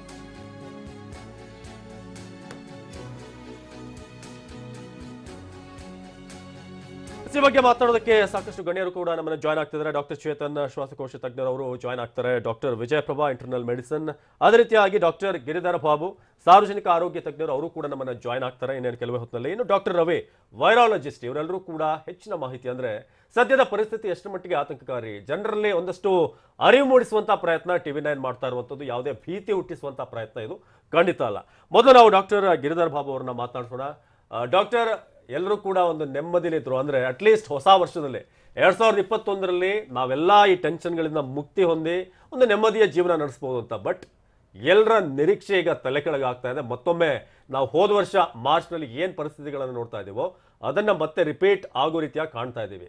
ಎಷ್ಟು ಆತಂಕಕಾರಿ ಡಾಕ್ಟರ್ ಸದ್ಯದ ಪರಿಸ್ಥಿತಿ? ನೋಡಿ, ಆತಂಕ ಅನ್ನೋದಕ್ಕಿಂತ ನಾನು ಇದನ್ನ ಈ ವೈರಸ್ ಹೇಗೆ ರೂಪಾಂತರ ಬೇರೆ ಕಡೆ ನಾವು ನೋಡ್ತಾ ಇದ್ದೀವಿ, ಕರ್ನಾಟಕದಲ್ಲೂ ಕೂಡ ಇದೇ ಕೂಡ ಕಾಣ್ತಾ ಇದೆ. ಇಂಥ ಸಮಯದಲ್ಲಿ 3 ಇಂಪಾರ್ಟೆಂಟ್ ಫ್ಯಾಕ್ಟರ್ಸ್ ನಾವು ಗಮನಿಸಬೇಕು. ಒಂದು, ವೈರಸ್ ಚೇಂಜ್ ಆಗ್ತಾ ಇದೆ, ಹಾಗಾಗಿ ಮೊದಲಿಗಿಂತ ಜಾಸ್ತಿ ಇದು ಇನ್ಫೆಕ್ಷನ್ ಸ್ಪ್ರೆಡ್ ಆಗೋ ಚಾನ್ಸಸ್ ಇದೆ. 2, ಈಗ ನಮ್ಮಲ್ಲಿ ಇರ್ತಕ್ಕಂತಹ ಏನು ಕೋವಿಡ್ ಅಪ್ರೋಪ್ರಿಯೇಟ್ ಬಿಹೇವಿಯರ್ ಅಂತ ಹೇಳ್ತೀವಿ, ಮಾಸ್ಕ್ ಮತ್ತೆ ಫಿಸಿಕಲ್ ಡಿಸ್ಟೆನ್ಸಿಂಗ್, ಅದಂತೂ ಇವಾಗ ಅಂತ ಏನು ಇಂಪ್ಲಿಮೆಂಟೇಷನ್ ಆಗ್ತಾ ಇಲ್ಲ. 3ನೇದು, ಪ್ರತಿಯೊಂದು ಕಡೆನೂ ಈ ಗುಂಪುಗಳು ಸೇರೋದು ಅಂತ ಏನ್ ಹೇಳ್ತೀವಿ, ಸೂಪರ್ ಸ್ಪ್ರೆಡರ್ ಇವೆಂಟ್ಸ್, ಅದು ಕೂಡ ಆಗ್ತಾ ಇದೆ. ಈ 3 ಇರೋದ್ರಿಂದ ಈ ಇನ್ಫೆಕ್ಷನ್ ಇನ್ನೂ ಫಾಸ್ಟ್ ಆಗಿ ಸ್ಪ್ರೆಡ್ ಆಗುತ್ತೆ. ಹೋದ ವರ್ಷ ನಮಗೆ ಸುಮಾರು ತಿಂಗಳು ಬೇಕಾಯ್ತು, ಈಗ ಕೆಲವೇ ವಾರಗಳಲ್ಲಿ ಸ್ಪ್ರೆಡ್ ಆಗುವಷ್ಟು ನಾವು ಪರಿಸ್ಥಿತಿಲಿ ಇದೀವಿ. ಒಂದು ರಿಪ್ರೊಡಕ್ಟಿವ್ ನಂಬರ್ ಅಂತ ಹೇಳ್ತೀವಿ. 10 ಜನಕ್ಕೆ ಇನ್ಫೆಕ್ಷನ್ ಬಂದ್ರೆ ಅದರಿಂದ ಇನ್ನೆಷ್ಟು ಜನಕ್ಕೆ ಬರುತ್ತೆ ಅಂತ ಲೆಕ್ಕ ಹಾಕೊಂಡ್ರೆ ಈಗ ಅದು 16 ಜನಕ್ಕೆ ಬರುತ್ತೆ. 10 ಜನರಿಂದ ಇನ್ನೂ 16 ಜನಕ್ಕೆ ಬರುತ್ತೆ. ಇದು ಈ ತರ ಇದ್ದಿದ್ದು ಲಾಸ್ಟ್ ಮೇ 24ನೇ ತಾರೀಕು 2020. ಅಲ್ಲಿಂದ ಕಮ್ಮಿ ಆಗ್ತಾ ಬಂದಿತ್ತು. ಆದ್ರೆ ಫೆಬ್ರವರಿ ಕೊನೆಯಿಂದ ಇದು ರಿಪ್ರೊಡಕ್ಟಿವ್ ನಂಬರ್ ಜಾಸ್ತಿ ಆಗ್ತಾ ಬರ್ತಾ ಇದೆ. ಇದು ಏನ್ ಸಜೆಸ್ಟ್ ಮಾಡುತ್ತೆ ಅಂದ್ರೆ ಇನ್ನು ಬರೋ ವಾರಗಳಲ್ಲಿ ಈ ಕೇಸಸ್ ಇನ್ನೂ ಜಾಸ್ತಿ ಆಗುತ್ತೆ ಅನ್ನೋದನ್ನ ಕ್ಲಿಯರ್ ಆಗಿ ಸೂಚಿಸುತ್ತೆ. ಬಟ್ ಡಾಕ್ಟರ್ ಗಿರಿಧರ್ ಬಾಬು ಅವರೇ, ಒಂದು ವಿಚಾರ ಇತ್ತಿಲ್ಲಿ. ನಿನ್ನೆ ಕೇಂದ್ರ ಸರ್ಕಾರ ಅಂದ್ರೆ ಮೊನ್ನೆ ಕೇಂದ್ರ ಆರೋಗ್ಯ ಇಲಾಖೆ ಕೊಟ್ಟಿರುವಂತಹ ಮಾಹಿತಿಯ ಪ್ರಕಾರ ಮ್ಯೂಟೇಟ್ ಆಗಿರುವಂತಹ ವೈರಸ್ಗಳಿಂದಾನೇ ಇಷ್ಟು ಪ್ರಮಾಣದಲ್ಲಿ ಸೋಂಕು ಹರಡ್ತಾ ಇದೆ ಅನ್ನೋದನ್ನ ಕೋರಿಲೇಟ್ ಮಾಡೋದಕ್ಕೆ ಸಾಧ್ಯ ಆಗ್ತಾ ಇಲ್ಲ, ಇನ್ನೊಂದಷ್ಟು ಸ್ಟಡಿ ಮಾಡಬೇಕಿದೆ ಅನ್ನುವಂತ ಅಭಿಪ್ರಾಯ ಕೂಡ ವ್ಯಕ್ತಪಡಿಸಿತ್ತು. ಇಂಥ ಸಂದರ್ಭದಲ್ಲಿ ಹೊಸ ವೈರಸ್ಗೂ ಅಥವಾ ಈ ಹಿಂದೆ ಇದ್ದಂತಹ ವೈರಸ್ಗೂ ಇರುವಂತಹ ವ್ಯತ್ಯಾಸ ಏನು, ಅದರಿಂದಾಗಿಯೇ ಸೋಂಕು ಜಾಸ್ತಿ ಆಗ್ತಾ ಇದೆ ಅನ್ನುವಂತ ಅಭಿಪ್ರಾಯನ? ಇದು ಒಳ್ಳೆ ಪ್ರಶ್ನೆ. ಈಗ ಇದರಲ್ಲಿ 2 ಪಾಸಿಬಿಲಿಟಿ ಇದೆ. ಕೇಂದ್ರ ಸರ್ಕಾರದ ಪ್ರಕಾರ ಇನ್ನಷ್ಟು ಸ್ಟಡೀಸ್ ಮಾಡಬೇಕು, ಹೌದು. ಯಾಕಂದ್ರೆ ಇದು ಹೊಸ ಏನ್ ಸ್ಟ್ರೈನ್ ಅಂತ ಇದೆಯಾ ಅದರಿಂದಾನೇ ಬರ್ತಾ ಇದೆಯಾ, ಅಥವಾ ಮೊದಲು ಬಂದಂತ ಇನ್ಫೆಕ್ಷನ್ ಅವರಿಗೆ ಈಗ ರೀಇನ್ಫೆಕ್ಷನ್ ಆಗ್ತಾ ಇದೆಯಾ, ಇವೆರಡನ್ನೂ ನಾವು ಸ್ಟಡಿ ಮಾಡ್ಬೇಕಾಗತ್ತೆ. ಆ ಪ್ರಪೋರ್ಷನ್ ಎಷ್ಟು ಜನಕ್ಕೆ ರೀಇನ್ಫೆಕ್ಷನ್ ಬರ್ತಾ ಇದೆ, ಎಷ್ಟು ಜನಕ್ಕೆ ಇದರಿಂದಾನೇ ಬರ್ತಾ ಇದೆ ಅನ್ನೋದು ಇನ್ನೂ ಕ್ಲಿಯರ್ ಆಗಿ ಗೊತ್ತಾಗಿಲ್ಲ. ಆದ್ರೆ ಈ ಸ್ಟಡೀಸ್ಗೋಸ್ಕರ ವೈರಸ್ ಕಾಯೋದಿಲ್ಲ. ಕೇಸಸ್ ಜಾಸ್ತಿ ಆಗ್ತಿರೋದ್ರಿಂದ ನಾವ್ ಏನ್ ಆಕ್ಷನ್ಸ್ ತಗೋಬೇಕು ಆ ಆಕ್ಷನ್ಸ್ ನ ಕಟ್ಟುನಿಟ್ಟಾಗಿ ಈಗಲೇ ತಗೋಬೇಕು. ಮುಂದಿನ ವಾರ ಅಲ್ಲ, ಇವತ್ತು ತಗೋಬೇಕು. ಹೌದು. ನಿಮ್ ಜೊತೆಗೆ ಮಾತನಾಡಿಸ್ತೇನೆ ಡಾಕ್ಟರ್ ಗಿರಿಧರ್ ಬಾಬು ಅವರೇ, ಹಾಗೇನೆ ಇತರೆ ಡಾಕ್ಟರ್ಗಳ ಜೊತೆಗೂ ಕೂಡ ಮಾತನಾಡೋಣ. ಆತಂಕ ಅಂತೂ ಇದ್ದೇ ಇದೆ. ಆತಂಕದ ಜೊತೆಗೆ ನಾವು ಮಾಡಬೇಕಾಗಿರುವಂತಹ ಕೆಲಸ ಕೂಡ ತುರ್ತಾಗಿದೆ ಅನ್ನುವಂತ ಅಭಿಪ್ರಾಯವನ್ನು ವ್ಯಕ್ತಪಡಿಸ್ತಾ ಇದ್ದಾರೆ. ನಾವು ಈಗ ಡಬಲ್ ಡೇಂಜರ್ ಬಗ್ಗೆ ಮಾತನಾಡ್ತಾ ಇದ್ವಿ. ಒಂದು ಮ್ಯೂಟೇಷನ್ ಆಗ್ತಿರುವಂತಹ ವೈರಸ್ ಬಹಳ ಸೀರಿಯಸ್ ಆಗಿ ತೆಗೆದುಕೊಳ್ಬೇಕಾದಂತಹ ವಿಚಾರನ, ಯಾಕಂದ್ರೆ ಇನ್ನೂ ಕೂಡ ಒಂದು ಕ್ಲಾರಿಟಿ ಇಲ್ಲ ಎಲ್ಲೆಲ್ಲಿ ಈ ಮ್ಯೂಟೇಷನ್ ಆಗಿರುವಂತಹ ವೈರಸ್ ಅಟ್ಯಾಕ್ ಆಗ್ತಿದೆ. ಕರ್ನಾಟಕವನ್ನ ಬಿಟ್ಟು ಬಿಡದಂತೆ ಕಾಡಲಿದೆ ರೂಪಾಂತರಿ ವೈರಸ್. ಮಹಾರಾಷ್ಟ್ರ ಕೇರಳ ಬಳಿಕ ಕರ್ನಾಟಕಕ್ಕೂ ಕೂಡ ಗೊತ್ತು ಫಿಕ್ಸ್. ಯಾಕಂದ್ರೆ ಮಹಾರಾಷ್ಟ್ರ ಕೇರಳದಿಂದ ಕರ್ನಾಟಕಕ್ಕೆ ಬರ್ತಿರುವಂತಹ ಜನರ ಸಂಖ್ಯೆ ಏನಿದೆ ಅದು ಬಹಳ ಹೆಚ್ಚಾಗಿದೆ. ಕರ್ನಾಟಕಕ್ಕೆ ಡಬಲ್ ಡೇಂಜರ್ನ ಒಂದು ಪರಿಸ್ಥಿತಿ. ಈಗ ಗಡಿಬಿಡಿಯಿಂದಲೇ ಗಡಿ ದಾಟಿ ಬರಲಿದ್ಯಾ ಡಬಲ್ ರೂಪಾಂತರಿ. ಗಡಿ ರಾಜ್ಯಗಳಿಂದಲೇ ಕರ್ನಾಟಕಕ್ಕೂ ಕೂಡ ಕಾದಿದ್ಯಾ ಮಹಾಕಂಟಕ. ಮಹಾರಾಷ್ಟ್ರ ಕೇರಳ 2 ರಾಜ್ಯಗಳಿಂದ ಬರ್ತಿರುವವರ ಸಂಖ್ಯೆ, ಅಲ್ಲಾಗ್ತಿರುವಂತಹ ತಪಾಸಣೆಯ ಸೀರಿಯಸ್ನೆಸ್, ಇದೆಲ್ಲವೂ ಕೂಡ ನೋಡ್ತಾ ಇದ್ರೆ ಇನ್ನೊಂದ್ ಕಡೆ ಬರೋರ್ನೆಲ್ಲ ಬರೋಕ್ ಬಿಟ್ಟು ನಂತರ ಇಲ್ಲಿ ಪರಿಸ್ಥಿತಿಯನ್ನು ನಿಭಾಯಿಸೋಣ ಅಂತ ಸರ್ಕಾರ ಈಗ ನಿಂತಿರೋ ಆಗಿದೆ. ಮಹಾರಾಷ್ಟ್ರದಲ್ಲಿ SARS-CoV-2 ರೂಪಾಂತರಿ ತಳಿ ಪತ್ತೆ ಆಗಿದೆ. 2019ರ ಕೊರೋನಾ ತಳಿಗೂ ಈ ವರ್ಷದ ತಳಿಗೂ ಹೋಲಿಕೆ ಬಹಳಷ್ಟು ಸಾಮ್ಯತೆ ಇದೆ. ಕೊರೋನಾ E48-4Q ಮತ್ತು L45-2R ರೂಪಾಂತರಿ ಕೇಸ್ಗಳು ಹೆಚ್ಚಾಗ್ತಾ ಇದೆ. ಟೆಸ್ಟಿಂಗ್ ವೇಳೆ 15ರಿಂದ 20ರಷ್ಟು ಮಾದರಿಗಳಲ್ಲಿ ಈ ವೈರಸ್ ಪತ್ತೆ ಆಗಿದೆ. ರೂಪಾಂತರಿ ಪತ್ತೆ ಬಗ್ಗೆ ಮಾಹಿತಿ ಕೊಟ್ಟಿರುವಂತಹ ಆರೋಗ್ಯ ಸಚಿವಾಲಯ, ಇದರ ಬಗ್ಗೆ ಇನ್ನಷ್ಟು ಸ್ಟಡಿ ಆಗಬೇಕು. ಸದ್ಯಕ್ಕಿಷ್ಟು ಇನ್ಫಾರ್ಮೇಶನ್ ಇದೆ. ಕೇರಳದ 14 ಜಿಲ್ಲೆಗಳಲ್ಲಿ 2032 ಮಾದರಿಗಳನ್ನ ಪರೀಕ್ಷೆಗೆ ಒಳಪಡಿಸಲಾಗಿತ್ತು. ಬಿಬಿಎಂಪಿಯ ಒಂದೇ ಶಾಲೆಯ 9 ವಿದ್ಯಾರ್ಥಿಗಳಿಗೆ ಸೋಂಕು ಅನ್ನೋದು ಅಪ್ಡೇಟ್ ಕೂಡ ಈಗ ಸಿಗ್ತಾ ಇದೆ. ಜೋಗುಪಾಳ್ಯ ವಾರ್ಡ್ ಬಿಬಿಎಂಪಿ ಸ್ಕೂಲ್ ವಿದ್ಯಾರ್ಥಿಗಳಲ್ಲಿ ಈಗ ಲಭ್ಯವಾಗ್ತಿರುವಂತಹ ಮೇಜರ್ ಅಪ್ಡೇಟ್ ಇದು. ನಿನ್ನೆ ಮಕ್ಕಳಿಗೆ ಕೊರೋನಾ ಟೆಸ್ಟ್ ಮಾಡಿಸಿದಾಗ 9 ಜನರಿಗೆ 9 ವಿದ್ಯಾರ್ಥಿಗಳಿಗೆ ಅಲ್ಲಿ ಕೊರೋನಾ ಸೋಂಕು ಕನ್ಫರ್ಮ್ ಆಗಿದೆ. ಕಾಟನ್ ಪೇಟೆಯ ಬಿಬಿಎಂಪಿ ಶಾಲೆಯಲ್ಲಿ ಕೂಡ ಓರ್ವ ವಿದ್ಯಾರ್ಥಿಗೆ ಕೊರೋನಾ ಪಾಸಿಟಿವ್. ಹೇರೋಹಳ್ಳಿ ಬಿಬಿಎಂಪಿ ಶಾಲೆಯಲ್ಲಿ 2 ವಿದ್ಯಾರ್ಥಿಗಳು. ಇದು ಬಿಬಿಎಂಪಿ ಶಾಲೆಗಳಲ್ಲಾಗಿರುವಂತಹ corona spread. Austin town boys ಸ್ಕೂಲ್ನ 2 ಕೊರೋನಾ ಪಾಸಿಟಿವ್ ಅಂತ ಗೊತ್ತಾಗಿದೆ. ಅಲ್ಲಿಗೆ ವಿದ್ಯಾರ್ಥಿಗಳನ್ನು ಕೂಡ ಒಟ್ಟು ಬಿಬಿಎಂಪಿಯ ಒಂದೇ ಶಾಲೆಯ 9 ವಿದ್ಯಾರ್ಥಿಗಳಿಗೆ ಸೋಂಕು ಕನ್ಫರ್ಮ್ ಆಗಿದೆ. ಜೋಗುಪಾಳ್ಯ ವಾರ್ಡ್ ಬಿಬಿಎಂಪಿ ಸ್ಕೂಲ್ ವಿದ್ಯಾರ್ಥಿಗಳಲ್ಲೂ ಕೂಡ ಸೋಂಕು ಕಾಣಿಸ್ಕೊಂಡಿರೋದು ನಾವು ಇದುವರೆಗೆ ನರ್ಸಿಂಗ್ ಕಾಲೇಜ್ ವಿದ್ಯಾರ್ಥಿನಿಯರಲ್ಲಿ ನೋಡ್ತಾ ಇದ್ವಿ. ಆದ್ರೆ ಈಗ ಶಾಲಾ ಮಕ್ಕಳಿಗೂ ಕೂಡ ನೆನೆ ಮಕ್ಕಳಿಗೆ ಕೊರೋನಾ ಟೆಸ್ಟ್ ಮಾಡಿಸಿದಾಗ ಸೋಂಕು ದೃಢಪಟ್ಟಿದೆ. ಕಾಟನ್ ಪೇಟೆಯ ಬಿಬಿಎಂಪಿ ಶಾಲೆಯ ಓರ್ವ ವಿದ್ಯಾರ್ಥಿ ಸೇರಿದ ಹಾಗೆ ಈಗ ಬಿಬಿಎಂಪಿಯ ಒಂದೇ ಶಾಲೆಯ 9 ವಿದ್ಯಾರ್ಥಿಗಳಲ್ಲಿ ಈ ಸೋಂಕು ಕಾಣಿಸ್ಕೊಳ್ತಾ ಇದೆ. ಅಂದ್ರೆ ಬಹಳ ಬೇಗ ಇದರ ಔಟ್ಬ್ರೇಕ್ ನಾವು ನೋಡ್ತಾ ಇದ್ದೀವಿ. ಕ್ಲಸ್ಟರ್ ಲೆವೆಲ್ನಲ್ಲಿ ಇದು ಈಗ ಹೆಚ್ಚಾಗ್ತಾ ಇದೆ ಕೇಸ್. ಆಗಲೇ ಗಿರಿಧರ್ ಬಾಬು ಅವರು ಹೇಳ್ತಾ ಇದ್ರು, ಹಿಂದೆ ನಾವು ನೋಡಿದಂಥ ಕೋವಿಡ್ ಏನಿದೆ ಅದರ ಸ್ಪ್ರೆಡಿಂಗ್ ರೇಟ್ ಮತ್ತು ಇದಕ್ಕೂ ಬಹಳಷ್ಟು ವ್ಯತ್ಯಾಸ ಇದೆ. ಹಿಂದೆ 10 ಜನರಿಗೆ ಅಂತಂದರೆ ಇದು 16 ಆ ರೀತಿಯಾಗಿ ಮಲ್ಟಿಪ್ಲೈ ಆಗ್ತಾ ಹೋಗುತ್ತೆ. ಬಹಳ ಡ್ರಾಸ್ಟಿಕಲಿ ಸ್ಪ್ರೆಡ್ ಆಗುತ್ತೆ ಇದು ಅಂತ. ಮುತ್ತಪ್ಪ ಈ ಬಗ್ಗೆ ಹೆಚ್ಚಿನ ಮಾಹಿತಿಯನ್ನು ಕೊಡ್ತಾರೆ. ಮುತ್ತಪ್ಪ, ಇದೀಗ ಬಿಬಿಎಂಪಿಯ ಶಾಲೆಗಳಲ್ಲೂ ಕೂಡ ಈಗ ವೈರಸ್ ಕಾಣಿಸ್ಕೊಳ್ತಾ ಇರೋದು ಯಾವ ರೀತಿಯಾಗಿದೆ, ಇದರ ಒಂದು ವೇಗ ವ್ಯಾಪ್ತಿ, ಅದೇ ರೀತಿಯಾಗಿ ಟೆಸ್ಟ್ಗಳು ಯಾವ ರೀತಿ ನಡೀತಿದೆ ಶಾಲೆಗಳಲ್ಲಿ? ಅವಿನಾಶ್, ಈ ಸ್ಕೂಲ್ಗಳು ಪ್ರಾರಂಭವಾದ ನಂತರ ವಿದ್ಯಾರ್ಥಿಗಳು ಕೂಡ ಸಾಕಷ್ಟು ಖುಷಿಯಾಗಿ ಸ್ಕೂಲ್ಗಳಿಗೆ ಬರ್ತಾ ಇದ್ರು. ಆದ್ರೆ ಯಾವಾಗ ಈ ಕೊರೋನಾ 2ನೇ ಅಲೆ ಪ್ರಾರಂಭವಾಯಿತು, ಈ 2ನೇ ಅಲೆ ಪ್ರಾರಂಭದ ನಂತರದಲ್ಲಿ ಮಾರ್ಚ್ ಇಂದ ಇಲ್ಲಿವರು ಕೂಡ ಕೆಲವು ವಿದ್ಯಾರ್ಥಿಗಳು ಅಂದ್ರೆ ಮಕ್ಕಳಲ್ಲಿ ಸಾಕಷ್ಟು ಸೋಂಕು ಕಾಣಿಸ್ಕೊಳ್ಳೋದಕ್ಕೆ ಪ್ರಾರಂಭ ಆಯಿತು. ಹೀಗಾಗಿ ಬಿಬಿಎಂಪಿ ತನ್ನೆಲ್ಲ ಸ್ಕೂಲ್ನ ಮಕ್ಕಳಿಗೆಲ್ಲೂ ಕೂಡ ಕೋವಿಡ್ ಟೆಸ್ಟ್ ಮಾಡೋಕೆ ಮುಂದಾಯಿತು. ಈ ಮುಂದಾದಂತಹ ಸಂದರ್ಭದಲ್ಲಿ ಇದೀಗ ಸ್ಕೂಲ್ಗಳಲ್ಲಿ ಒಂದು ಕೊರೋನಾ ಸೋಂಕು ಸ್ಫೋಟವಾಗಿರುವಂತದ್ದು ಈಗ ಪತ್ತೆ ಆಗ್ತಾ ಇದೆ. ಮುಖ್ಯವಾಗಿ ಬಿಬಿಎಂಪಿಯ ಈ ಸ್ಕೂಲ್ ಆಗಿರುವಂತಹ ಜೋಗುಪಾಳ್ಯ ವಾರ್ಡ್ನಲ್ಲಿ ಒಟ್ಟು 9 ಜನ ವಿದ್ಯಾರ್ಥಿಗಳಿಗೆ ಅಂದ್ರೆ 10ನೇ ತರಗತಿ ಮತ್ತು 9ನೇ ತರಗತಿ ಯಾವ ವಿದ್ಯಾರ್ಥಿಗಳು ಒಂದೇ ಟೀಮ್ ಅಂದ್ರೆ ಒಂದೇ ಭಾಗದಿಂದ ಬರ್ತಾ ಇದ್ರು, ಆ ವಿದ್ಯಾರ್ಥಿಗಳಿಗೆ 9 ಜನರಿಗೆ ಈಗ ಸೋಂಕು ಇರೋದು ದೃಢಪಟ್ಟಿದೆ. ಮತ್ತೊಂದು ಕಡೆ ಈ ಕಾಟನ್ ಪೇಟೆ ಇರುವಂತಹ ಬಿಬಿಎಂಪಿ ಸ್ಕೂಲ್ ಕೂಡ ಓರ್ವ ವಿದ್ಯಾರ್ಥಿಗೆ ಕೂಡ ಸೋಂಕು ಬಂದಿರುವುದು ಪತ್ತೆಯಾಗಿದೆ. ಇದರ ಜೊತೆಗೆ ಈ ಆಸ್ಟಿನ್ ಟೌನ್ ಇರುವಂತಹ ಬಾಯ್ಸ್ ಸ್ಕೂಲ್ ಅಲ್ಲಿ ಇಬ್ಬರು ವಿದ್ಯಾರ್ಥಿಗಳಿಗೆ, ಜೊತೆಗೆ ಹೇರೋಹಳ್ಳಿಯಲ್ಲಿರುವಂತಹ ಒಂದು ಬಿಬಿಎಂಪಿ ಸ್ಕೂಲ್ ನ ಮಕ್ಕಳು ಎಲ್ಲರೂ ಕೂಡ ಇಲ್ಲಿ ಸೋಂಕು ಕಾಣಿಸಿಕೊಂಡಿರುವಂತದ್ದು ಎಲ್ಲೋ ಒಂದ್ ಕಡೆ ಆತಂಕದ ವಾತಾವರಣ ನಿರ್ಮಾಣವಾಗಿದೆ. ಯಾಕಂದ್ರೆ ವಿದ್ಯಾರ್ಥಿಗಳು ಶಾಲೆಗಳಲ್ಲಿ ಒಬ್ಬರನ್ನೊಬ್ಬರು ಪರಸ್ಪರ ಸಾಮಾಜಿಕ ಅಂತರವನ್ನು ಕಾಪಾಡಿಕೊಂಡಿರೋದಿಲ್ಲ. ಜೊತೆಗೆ ಸಾಮಾನ್ಯವಾಗಿ ಅಲ್ಲಿ ಸ್ಕೂಲ್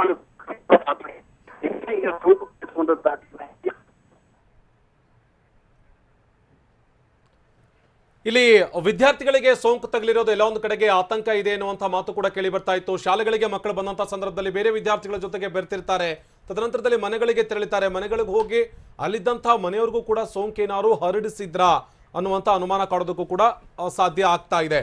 ನಮ್ಮ ಜೊತೆಗೆ ನಿಮ್ಹಾನ್ಸ್ನ ವೈದ್ಯರು ಹಾಗೇನೆ ವೈರಾಲಜಿಸ್ಟ್ ಆಗಿರುವಂತಹ ಡಾಕ್ಟರ್ ರವಿಯರ್ ಕೂಡ ನಮ್ಮ ಜೊತೆಗೆ ಜಾಯ್ನ್ ಆಗಿದ್ದಾರೆ. ಡಾಕ್ಟರ್ ರವಿಯವರೇ, ಒಂದು ವಿಚಾರ ಇತ್ತಿಲ್ಲಿ ಹೊಸ 2 ವಿಒಸಿಗಳು ಪತ್ತೆಯಾಗಿರೋದು ಎಲ್ಲ ಒಂದು ಕಡೆಗೆ ಆತಂಕ ಇದೆ ಅನ್ನುವಂಥ ಮಾತು ಕೂಡ ಕೇಳಿ ಬರ್ತಾ ಇತ್ತು. ನಿಮ್ಮ ಜೊತೆಗೆ ಮಾತನಾಡ್ತೀನಿ. ಡಾಕ್ಟರ್ ವಿಜಯಪ್ರಭಾ ಅವರೇ, ಇಲ್ಲಿ ಗಮನಿಸ್ತಾ ಇದ್ವಿ ಸೋಂಕಿತರ ಸಂಖ್ಯೆ ಜಾಸ್ತಿ ಆಗ್ತಾ ಇದೆ, ಬಟ್ ನಮ್ಮ ಜನ ಹೊರಗಡೆ ಓಡಾಡೋದು ನಿಲ್ಸೋದಕ್ಕೂ ಸಾಧ್ಯ ಇಲ್ಲ. ರೂಲ್ಸ್ಗಳು ಜಾರಿ ಆಗ್ತಾ ಇದೆ, ಫಾಲೋ ಮಾಡೋದಕ್ಕೆ ಸಾಧ್ಯ ಆಗ್ತಾ ಇಲ್ಲ. ಯಾರು ಮಾನಿಟರ್ ಮಾಡಬೇಕು? ಇದೇ ರೀತಿಯಾಗಿ ಮುಂದುವರಿತಾ ಹೋದ್ರೆ ಎಷ್ಟು ಮಟ್ಟಿಗೆ ಸಮಸ್ಯೆ ಆಗುತ್ತೆ ಅಂತ? ಸರ್ಕಾರ ಮತ್ತು ಆರೋಗ್ಯ ಇಲಾಖೆ ಬಹಳ ಕಷ್ಟಪಟ್ಟು ರೂಲ್ಸ್ ಅನ್ನು ತಂದಿದೆ. ಆದರೆ ಜನ ಸ್ವಯಂ ಪ್ರೇರಿತರಾಗಿ ತಮ್ಮ ಅಂತ ಏನು ಹೇಳ್ತಾರೆ ಸೆಲ್ಫ್ ಅವ್ರದ್ದು ಡಿಸಿಷನ್ ತಗೊಳ್ಳಿಲ್ಲ ಅಂದರೆ ಈ 3 ಪಾಲಿಸಲೇಬೇಕು ಅವರು. ಹ್ಯಾಂಡ್ ಹೈಜೀನ್, ಮಾಸ್ಕ್ ಧರಿಸುವಂಥದ್ದು. ಜನರು ಮಾಸ್ಕನ್ನು ಧರಿಸೋದಿಲ್ಲ, ಧರಿಸಿದ್ರೂ ಕೂಡ ಮೂಗು ಅಥವಾ ಬಾಯಿ ಮುಚ್ಚಿರೋದಿಲ್ಲ, ಕತ್ತು ಸುತ್ತ ನೆಕ್ಲೆಸ್ ಥರ ಇರುತ್ತೆ. ಅವರು ಮಾಸ್ಕನ್ನು ಸರಿಯಾಗಿ ಧರಿಸದೇ ಇದ್ದರೆ ಅವ್ರಿಗೂ ಕಷ್ಟ, ಸಮಾಜಕ್ಕೂ ಕಷ್ಟ. ದಂಡದ ಬಗ್ಗೆನೂ ಅವರಿಗೆ ಭಯನೇ ಇಲ್ಲ. ದಂಡ ವಿಧಿಸ್ತೀನಿ ಅಂತ ಹೇಳಿದ್ರು ಜನರು ದಂಡದ ಬಗ್ಗೆ ಕೊರೋನಾ ಬಂದ್ರೂ ಪರವಾಗಿಲ್ಲ ನಮ್ಗೆ ಅಂತ ಹೇಳ್ತಾ ಇದ್ದಾರೆ. ಇದು ಫಿಸಿಕಲ್ ಡಿಸ್ಟೆನ್ಸಿಂಗ್ ಮಾಡಲೇಬೇಕು, 6 ಫೀಟ್ ಡಿಸ್ಟೆನ್ಸ್ ಬೇಕೇ ಬೇಕು. Okay okay doctor Giridhar Babu ಅವರೇ, ಇಲ್ಲಿ ಗಮನಿಸ್ತಾ ಇದ್ವಿ ನಿನ್ನೆ ನಿಮ್ ಜೊತೆಗೆ ಮಾತನಾಡುವಂತ ಸಂದರ್ಭದಲ್ಲಿ ಹೇಳ್ತಾ ಇದ್ರಿ 2 ಹೊಸ ವೇರಿಯಂಟ್ ಅಥವಾ ಮ್ಯೂಟೇಟ್ ಆಗಿರುವಂತಹ ಈ ವೇರಿಯಂಟ್ಗಳಿದೆ, ಅದು ಒಂದ್ ರೀತಿಯಾಗಿ ಕನ್ಸರ್ನ್ ಅನ್ನ ವ್ಯಕ್ತಪಡಿಸಿದ್ರಿ. ಇದೇ ರೀತಿಯಾಗಿ ಮುಂದುವರಿತಾ ಹೋದ್ರೆ ದೊಡ್ಡ ಮಟ್ಟದ ಆತಂಕ ಕಾಡುತ್ತೆ ಎನ್ನುವಂತ ವಿಚಾರ ಕೂಡ ಪ್ರಸ್ತಾಪಿಸಿದ್ರಿ. ಈ ಹೊಸ ವೇರಿಯಂಟ್ಗಳಿಂದ ಏನಾದರೂ ದೊಡ್ಡ ಮಟ್ಟದ ಆತಂಕ ಇದೆಯಾ? ಸೋಂಕಿತರ ಸಂಖ್ಯೆಯಲ್ಲಿ ದಿಢೀರ್ ಅಂತೇಳಿ ಹೆಚ್ಚಳ ಆಗುವಂತ ಸಾಧ್ಯತೆ ಇದೆಯಾ? ನೋಡಿ, ಈ ಸಾಧ್ಯತೆಯನ್ನ ಇಲ್ಲ ಅಂತ ಹೇಳಲಿಕ್ಕೆ ಆಗೋದಿಲ್ಲ. ಈಗ ಕೇಂದ್ರ ಸರ್ಕಾರ ಏನ್ ಹೇಳಿದೆ ಅಂದ್ರೆ ಇನ್ನೂ ನಮಗೆ ಸ್ವಲ್ಪ ಎವಿಡೆನ್ಸ್ ಬೇಕು, ಇದರಿಂದನೇ ಆಗಿದೆ ಅಂತ ಒಂದು ಸ್ಟೇಟ್ಮೆಂಟ್ ಕೊಟ್ಟಿದ್ದಾರೆ. ಆದ್ರೆ ನೀವು ಅಬ್ಸರ್ವ್ ಮಾಡಿದ್ರೆ 80% ಏನ್ ಸ್ಯಾಂಪಲ್ಸ್ ಪಂಜಾಬ್ ಅಲ್ಲಿ ಇದೆ ಅದು ಬ್ರಿಟಿಷ್ ವೇರಿಯಂಟ್ ತರ ಇದೆ. ಇದೇ ತರ 20% ಡಬಲ್ ಮ್ಯೂಟೇಶನ್ ಅಂದ್ಬಿಟ್ಟು ಮಹಾರಾಷ್ಟ್ರದಲ್ಲಿ ಹೇಳಿದ್ದಾರೆ. ಇದರ ಅರ್ಥ ಏನು ಅಂದ್ರೆ ಈ ಸ್ಟ್ರೈನ್ಸ್ ಏನ್ ಹೊಸದಾಗಿ ಬರ್ತಾ ಇದೆ ಬರೀ ಹೊರಗಡೆಯಿಂದ ಬಂದಿದ್ದಷ್ಟೇ ಅಲ್ಲ, ಇಂಡಿಯಾದಲ್ಲಿರೋ ಸ್ಟ್ರೈನ್ಗಳು ಕೂಡ ಜಾಸ್ತಿ ಇನ್ಫೆಕ್ಷನ್ ಸ್ಪೀಡ್ ಏನಿದೆ ಅದು ಸ್ಪೀಡ್ ಜಾಸ್ತಿ ಆಗಿದೆ. ಸ್ಪೀಡ್ ಜಾಸ್ತಿ ಆದಾಗ ನಾವು ಅಪ್ರೋಪ್ರಿಯೇಟ್ ಬಿಹೇವಿಯರ್ಸ್ ಜಾಸ್ತಿ ಮಾಡ್ಬೇಕೇ ಹೊರತು ನಾವು ಅದಕ್ಕೆ ತದ್ವಿರುದ್ಧವಾಗಿ ಹೋಗ್ತಾ ಇದೀವಿ. ನಮ್ಮಲ್ಲಿ ಏನಾಗ್ತಾ ಇದೆ ಈಗ ಅಂದ್ರೆ ಎಲ್ಲೇ ಆಗ್ಲಿ ಒಂದು ರೆಗ್ಯುಲೇಷನ್ ಅಂತ ಇಲ್ಲ. ಈ ಸೂಪರ್ ಸ್ಪ್ರೆಡರ್ ಇವೆಂಟ್ಸ್ ಪ್ರತಿ ಕಡೆ ಇದೆ. ಈ ಸೂಪರ್ ಸ್ಪ್ರೆಡರ್ ಇವೆಂಟ್ ಅಂದ್ರೆ ಏನು? ಒಂದು ಕ್ಲೋಸ್ ಸ್ಪೇಸ್ ಅಲ್ಲಿ ಜಾಸ್ತಿ ಜನ ಒಂದೇ ಸಲ ಸೇರ್ಕೊಳ್ಳೋದು. ಅವಾಗ ಏನಾಗುತ್ತೆ, ಒಬ್ಬರಿಂದ ಸುಮಾರು ಜನಕ್ಕೆ ಇನ್ಫೆಕ್ಷನ್ ಹರಡುತ್ತೆ. ಈ ತರ ಸೂಪರ್ ಸ್ಪ್ರೆಡರ್ ಇವೆಂಟ್ ಎಲ್ಲಾಗ್ತಾ ಇಲ್ಲ ಹೇಳಿ ಅನ್ನೋದವ್ರೆ, ಪ್ರತಿಯೊಂದ್ ಕಡೆ ಆಗ್ತಾ ಇದೆ. ಹಾಗಿದ್ದಾಗ ಬರೀ ವೈರಸ್ನೇ ಬ್ಲೇಮ್ ಮಾಡೋಕ್ಕೂ ಆಗೋದಿಲ್ಲ. ಈಗ ಏಜೆಂಟು ಚೇಂಜ್ ಆಗಿದೆ, ನಮ್ಮ ಬಿಹೇವಿಯರ್ ಚೇಂಜ್ ಆಗಿದೆ, ಜೊತೆಗೆ ಎನ್ವೈರನ್ಮೆಂಟ್ ಅಂತೂ ಕಂಪ್ಲೀಟ್ ಚೇಂಜ್ ಆಗಿದೆ. ಇದು ವೈರಸ್ ಹರಡೋದಕ್ಕೆ ಪರ್ಫೆಕ್ಟ್ ಎನ್ವೈರನ್ಮೆಂಟ್. ನಿಜ ನಿಜ ನಿಜ. ಡಾಕ್ಟರ್ ರವಿ ಅವರೇ, ಆಗ್ಲೇ ಗಮನಿಸ್ತಾ ಇದ್ವಿ, ಕೇಂದ್ರ ಸರ್ಕಾರ ಕೊಟ್ಟಿರುವಂತಹ ಮಾಹಿತಿಯ ಪ್ರಕಾರ 2 ಹೊಸ ವೇರಿಯಂಟ್ಗಳು ಪತ್ತೆಯಾಗಿದೆ ಎನ್ನುವಂತ ವಿಚಾರ ಹೇಳ್ತಾ ಇದ್ರು. ಅದರಿಂದಾಗಿ ದೊಡ್ಡ ಮಟ್ಟದಲ್ಲಿ ಆತಂಕ ಇದೆ, ಸೋಂಕಿತರ ಸಂಖ್ಯೆ ಜಾಸ್ತಿ ಆಗುತ್ತೆ ಎನ್ನುವಂತ ಆತಂಕ ಕೂಡ ಇತ್ತು. ಎಷ್ಟು ಮಟ್ಟಿಗೆ ಕರ್ನಾಟಕಕ್ಕೆ ಈ 2 ಹೊಸ ತಳಿಯ ವೈರಸ್ಗಳು ತೊಂದರೆ ಕೊಡುವಂತ ಸಾಧ್ಯತೆ ಇದೆ? ಸದ್ಯಕ್ಕಂತೂ ಸೋಂಕಿತರ ಸಂಖ್ಯೆ ಜಾಸ್ತಿ ಇದೆ. ಮುಂದಿನ ಹಂತದಲ್ಲಿ ಈ ಭಾರತ ಸರ್ಕಾರ ಪತ್ತೆ ಮಾಡಿರುವ ಆ ಒಂದು ಡಬಲ್ ಮ್ಯೂಟೆಂಟ್ ವೇರಿಯಂಟ್ ಅಂತ ಹೇಳ್ತಾ ಇದೀವಿ, ಅಲ್ಲಿ ಸದ್ಯಕ್ಕೆ ಮಹಾರಾಷ್ಟ್ರ ಅಲ್ಲಿ ಕಾಣಿಸ್ಕೊಂಡಿದೆ, ಇನ್ನು ಕೆಲವು ರಾಜ್ಯದಲ್ಲಿ ಕಾಣಿಸ್ಕೊಂಡಿದೆ. ಕರ್ನಾಟಕಕ್ಕೆ ಇನ್ನೂ ಬಂದಿಲ್ಲ.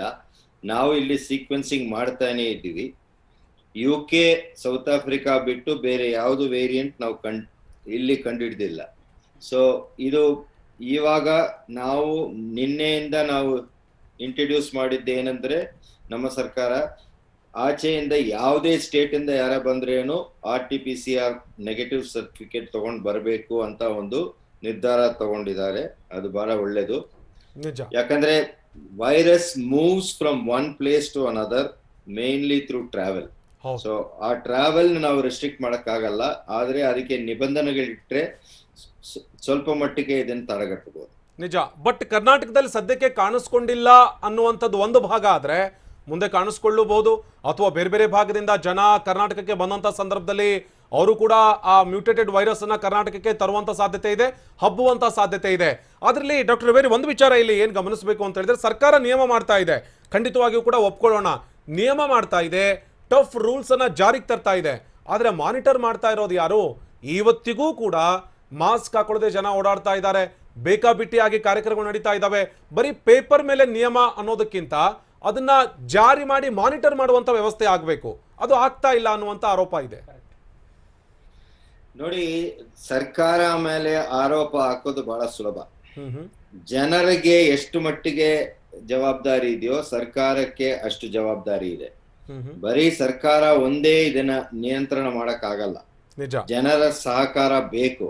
ಈಗಾಗಲೇ ಗಿರಿಧರ್ ಬಾಬು ಅವರು ಹೇಳಿದ್ದಂಗೆ, ನೀವು ನೋಡಿದ್ರೆ ನಮ್ಮ ಸಿಟಿಯೇ ತಗೊಳ್ಳಿ, ಬೆಂಗಳೂರಲ್ಲೇ ತಗೊಳ್ಳಿ, ಎಷ್ಟು ಸೂಪರ್ ಸ್ಪ್ರೆಡರ್ ಇವೆಂಟ್ಸ್ ನಡೀತಾ ಇದೆ ಅಂದ್ರೆ ಅದನ್ನ ತಡೆಗಟ್ಟಬೇಕು. ಅದನ್ನ ನಾವು ಜನಸಂಖ್ಯೆ ಕಮ್ಮಿ ಮಾಡಬೇಕು.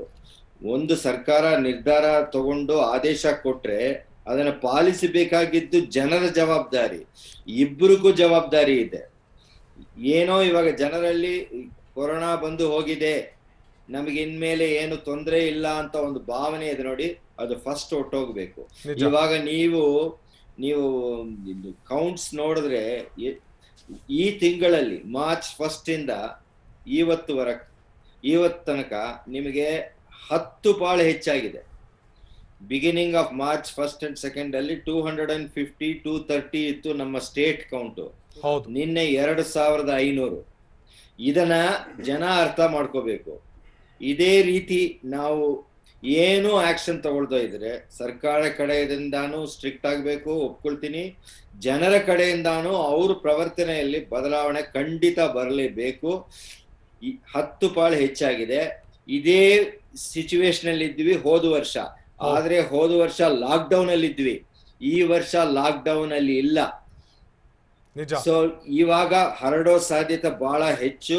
ಇದು ಒಂದು ಗಂಭೀರವಾದ ಪರಿಸ್ಥಿತಿ ಅಂತ ನಾನು ಹೇಳಕ್ಕೆ ಇಷ್ಟಪಡ್ತೀನಿ. ಓಕೆ ಡಾಕ್ಟರ್, ನಿಮ್ ಜೊತೆಗೆ ಮಾತನಾಡ್ತೀನಿ. ಡಾಕ್ಟರ್ ಚೇತನ್ ಕೂಡ ನಮ್ಮ ಜೊತೆಗೆ ಜಾಯ್ನ್ ಆಗಿದ್ದಾರೆ, ಅವ್ರ ಜೊತೆಗೂ ಕೂಡ ಮಾತನಾಡೋಣ ಚಿಕ್ಕ ಬ್ರೇಕ್ ಆದ್ಮೇಲೆ. ನಾವು ಈ ನಿಯಮಗಳು ಮತ್ತು ಅದನ್ನ ಮಾನಿಟರ್ ಮಾಡುವಂತರ ಬಗ್ಗೆ ಕೂಡ ನಾವು ಮಾತಾಡ್ತಾ ಇದ್ವಿ. ಆದ್ರೆ ಎಷ್ಟು ಮಟ್ಟಿಗೆ ಇದನ್ನ ಜನ ಫಾಲೋ ಮಾಡ್ತಿದ್ದಾರೆ, ಜೊತೆಗೆ ಸರ್ಕಾರ ಹೇಗೆ ಮಾನಿಟರ್ ಮಾಡ್ತಾ ಇದೆ ಅಂತ.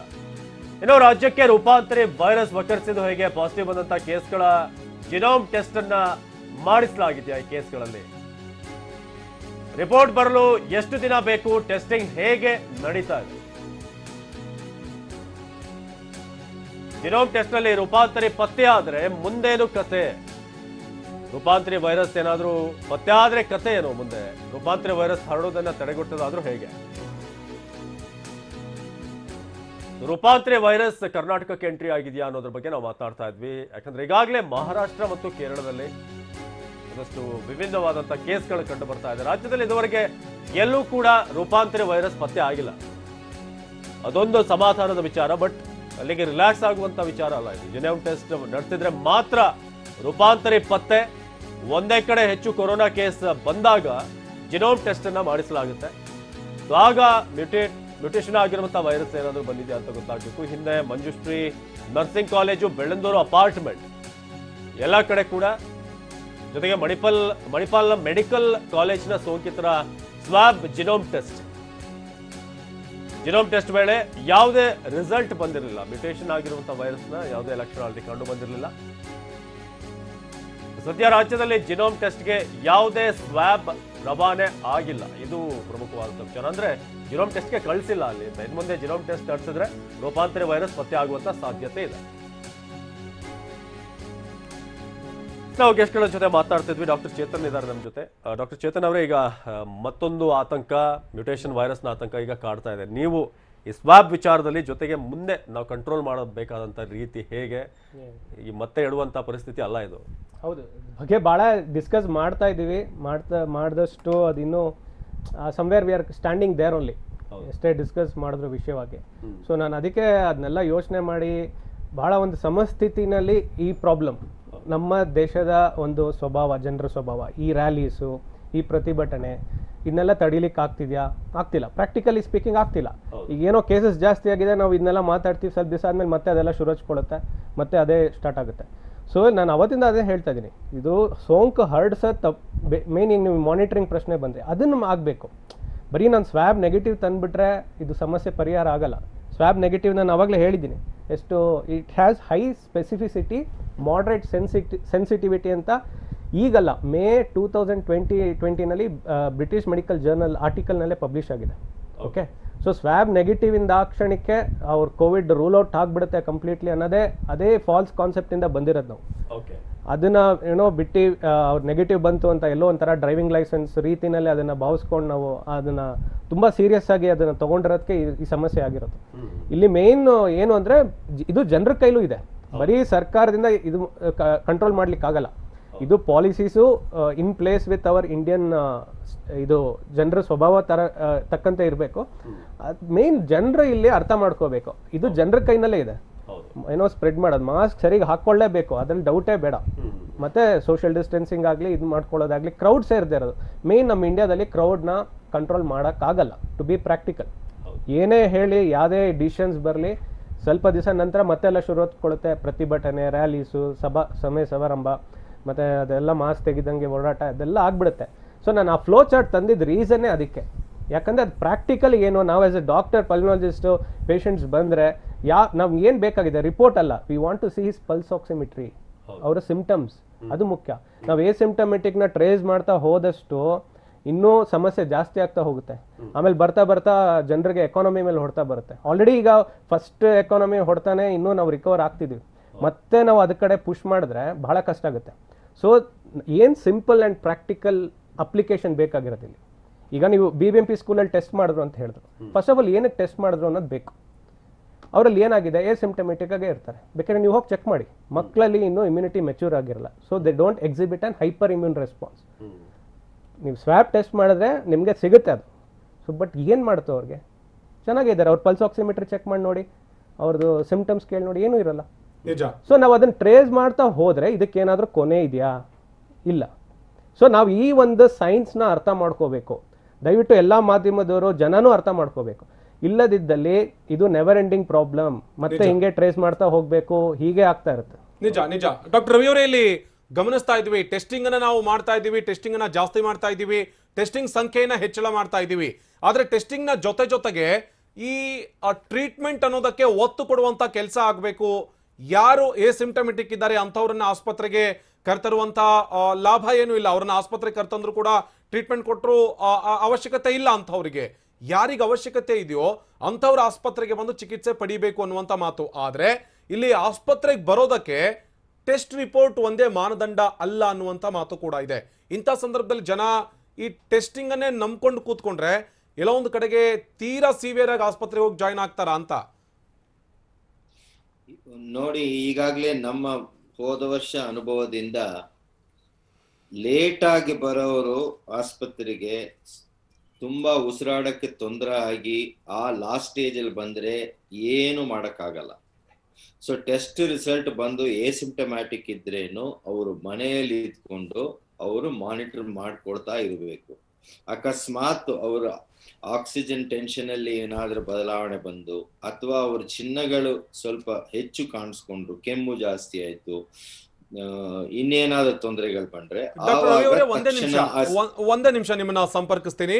ಯಾಕೆ ಅಂತ ಹೇಳಿದ್ರೆ ಇಲ್ಲಿ ಲೇಟ್ ಆಗಿ ಬರುವಂತವರ ಸಂಖ್ಯೆ ತೀರಾ ಜಾಸ್ತಿ ಇದೆ. ಯಾವಾಗ ತಡ ಮಾಡಿ ಆಸ್ಪತ್ರೆಗೆ ಬಂದು ದಾಖಲಾಗ್ತಾರೋ ತದನಂತರದಲ್ಲಿ ತೀವ್ರತರವಾದಂತ ಆರೋಗ್ಯದ ಸಮಸ್ಯೆ ಕೂಡ ಎದುರಿಸಿರುವಂತವರ ಸಂಖ್ಯೆ ಜಾಸ್ತಿ ಇದೆ. ಡಬಲ್ ಡೇಂಜರ್ ಟಿವಿ ಲೈನ್ನ ಬಿಗ್ ಸ್ಟೋರಿ ಇದು ಮ್ಯೂಟೇಷನ್ ವಿಚಾರವಾಗಿ ನಾವು ಮಾತನಾಡ್ತಾ, ಜೊತೆಗೆ ಈ ರೂಲ್ಸ್ ಗಳೇನ್ ಜಾರಿಗೆ ಬರ್ತಾ ಇದೆಯಲ್ಲ, ಇವತ್ತು ರೂಲ್ಸ್ ಅನ್ನ ಅನೌನ್ಸ್ ಮಾಡಿದ್ರೆ ಸಾಕ ಅಥವಾ ಅದನ್ನ ಮಾನಿಟರ್ ಕೂಡ ಮಾಡುವಂಥದ್ದು ಎಷ್ಟು ಇಂಪಾರ್ಟೆಂಟ್ ಅನ್ನೋದ್ರ ಬಗ್ಗೆ ಚರ್ಚೆ ಮಾಡ್ತಾ, ಜೊತೆಗೆ ಈ ರಾಜ್ಯಾದ್ಯಂತ ಕೊರೋನಾ ಹೊಸ ಅವತಾರದ ವಿಚಾರವಾಗಿ ಎರಡನೇ ಅಲೆ ಆರಂಭದಲ್ಲಿ ಎಲ್ಲೆಡೆ ರೂಪಾಂತರಿ ರಣಬೇಟೆ ಆಗ್ತಾ ಇದೆ. ಹೋದ ವರ್ಷಕ್ಕಿಂತ ಬಹಳ ವೇಗವಾಗಿ ಕೇಸ್ಗಳು ಹೆಚ್ಚಾಗ್ತಿವೆ. ಜಿಲ್ಲೆಗಳಲ್ಲಿ ಗಲ್ಲಿಗಳಲ್ಲೂ ಕೂಡ ಈಗ ವೈರಸ್ನ ಅವಾಂತರ ಹೆಚ್ಚುತ್ತಾ ಇದೆ. ಕೊರೋನಾ ಬರ್ತಾ ಇದ್ರು ಕೂಡ ರೂಲ್ಸ್ ಫಾಲೋ ಮಾಡ್ತಿಲ್ಲ ಜನ. ಕೇಸ್ಗಳು ಹೆಚ್ಚಾಗ್ತಿದ್ರು ಕೂಡ ಜನ ಮಾತ್ರ ಹೆಚ್ಚಾಗಿ ಈ ಬಗ್ಗೆ ಗಮನ ಹರಿಸಿಲ್ಲ. ಮಾರ್ಕೆಟ್, ಸಾರ್ವಜನಿಕ ಸ್ಥಳಗಳಲ್ಲಿ ಜನರ ಒಂದು ಮನಸ್ಥಿತಿ ಏನಿದೆ, ಬಂದ್ರೆ ಬರಲಿ ಅಂತ. ಆಗ್ಲೇ KR ಮಾರ್ಕೆಟ್ ನಲ್ಲಿ ಒಬ್ರು ಮಹಿಳೆ ಮಾತಾಡ್ತಿದ್ರು, ಬಂದ್ರೆ ನಾನ್ ತಾನೇ ಸಾಯೋದು, ಇವ್ರಿಗೇನ್ ಟೆನ್ಷನ್, ಯಾಕೆ ದಂಡ ಹಾಕ್ತಾರೆ ಅಂತ. ಕಠಿಣ ನಿಯಮ ಜಾರಿ ಮಾಡಿದ್ರು ಕೂಡ ರೂಲ್ಸ್ ಫಾಲೋ ಮಾಡ್ತಾ ಇಲ್ಲ. ಬಹಳಷ್ಟು ಮಂದಿಯ ಮಾಸ್ಕ್ ಅನ್ನ ಗಲ್ಲಕ್ಕೆ ಹಾಕೊಳ್ತಾರೆ. ಅಂದ್ರೆ ಮೂಗು ಬಾಯಿ ಕವರ್ ಆಗದೆ ಇದ್ರೆ ನೀವು ಮಾಸ್ಕ್ ಹಾಕಿದ್ರು ಕೂಡ ವೇಸ್ಟ್. ಅದನ್ನ ಅರ್ಥ ಮಾಡ್ಕೊಳ್ಬೇಕು. ಬಹಳಷ್ಟು ಮಂದಿ ಅದನ್ನ ಅದೇ ರೀತಿಯಾಗಿ ನೋಡ್ತಾ ಇದ್ದಾರೆ. ಬಹಳಷ್ಟು ಕ್ಯಾಮ್ರಾ ಕಂಡಾಗ ಅವರು ಮಾಸ್ಕ್ ಗಳನ್ನ ಕವರ್ ಮಾಡ್ಕೊಳ್ತಾರೆ. ಅದನ್ನು ಕೂಡ ನಾವು ನೋಡ್ತಾ ಇದ್ವಿ.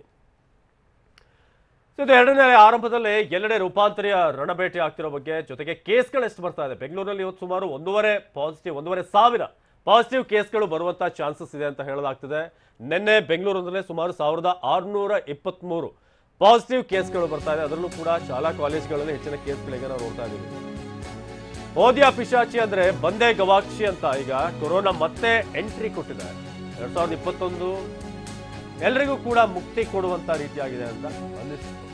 ಬೇರೆ ರಾಜ್ಯಗಳಲ್ಲಿ ಕೂಡ ಕೊರೋನಾದ ರುದ್ರನರ್ತನ ಜೋರಾಗಿದೆ. ಕೊರೋನಾ ಮೊದಲ ದಾಳಿಯ ಬಳಿಕ ರೂಪಾಂತರಿ ವೈರಸ್ನಿಂದ ಟೆನ್ಷನ್ ಹೆಚ್ಚಾಗ್ತಾ ಇದೆ.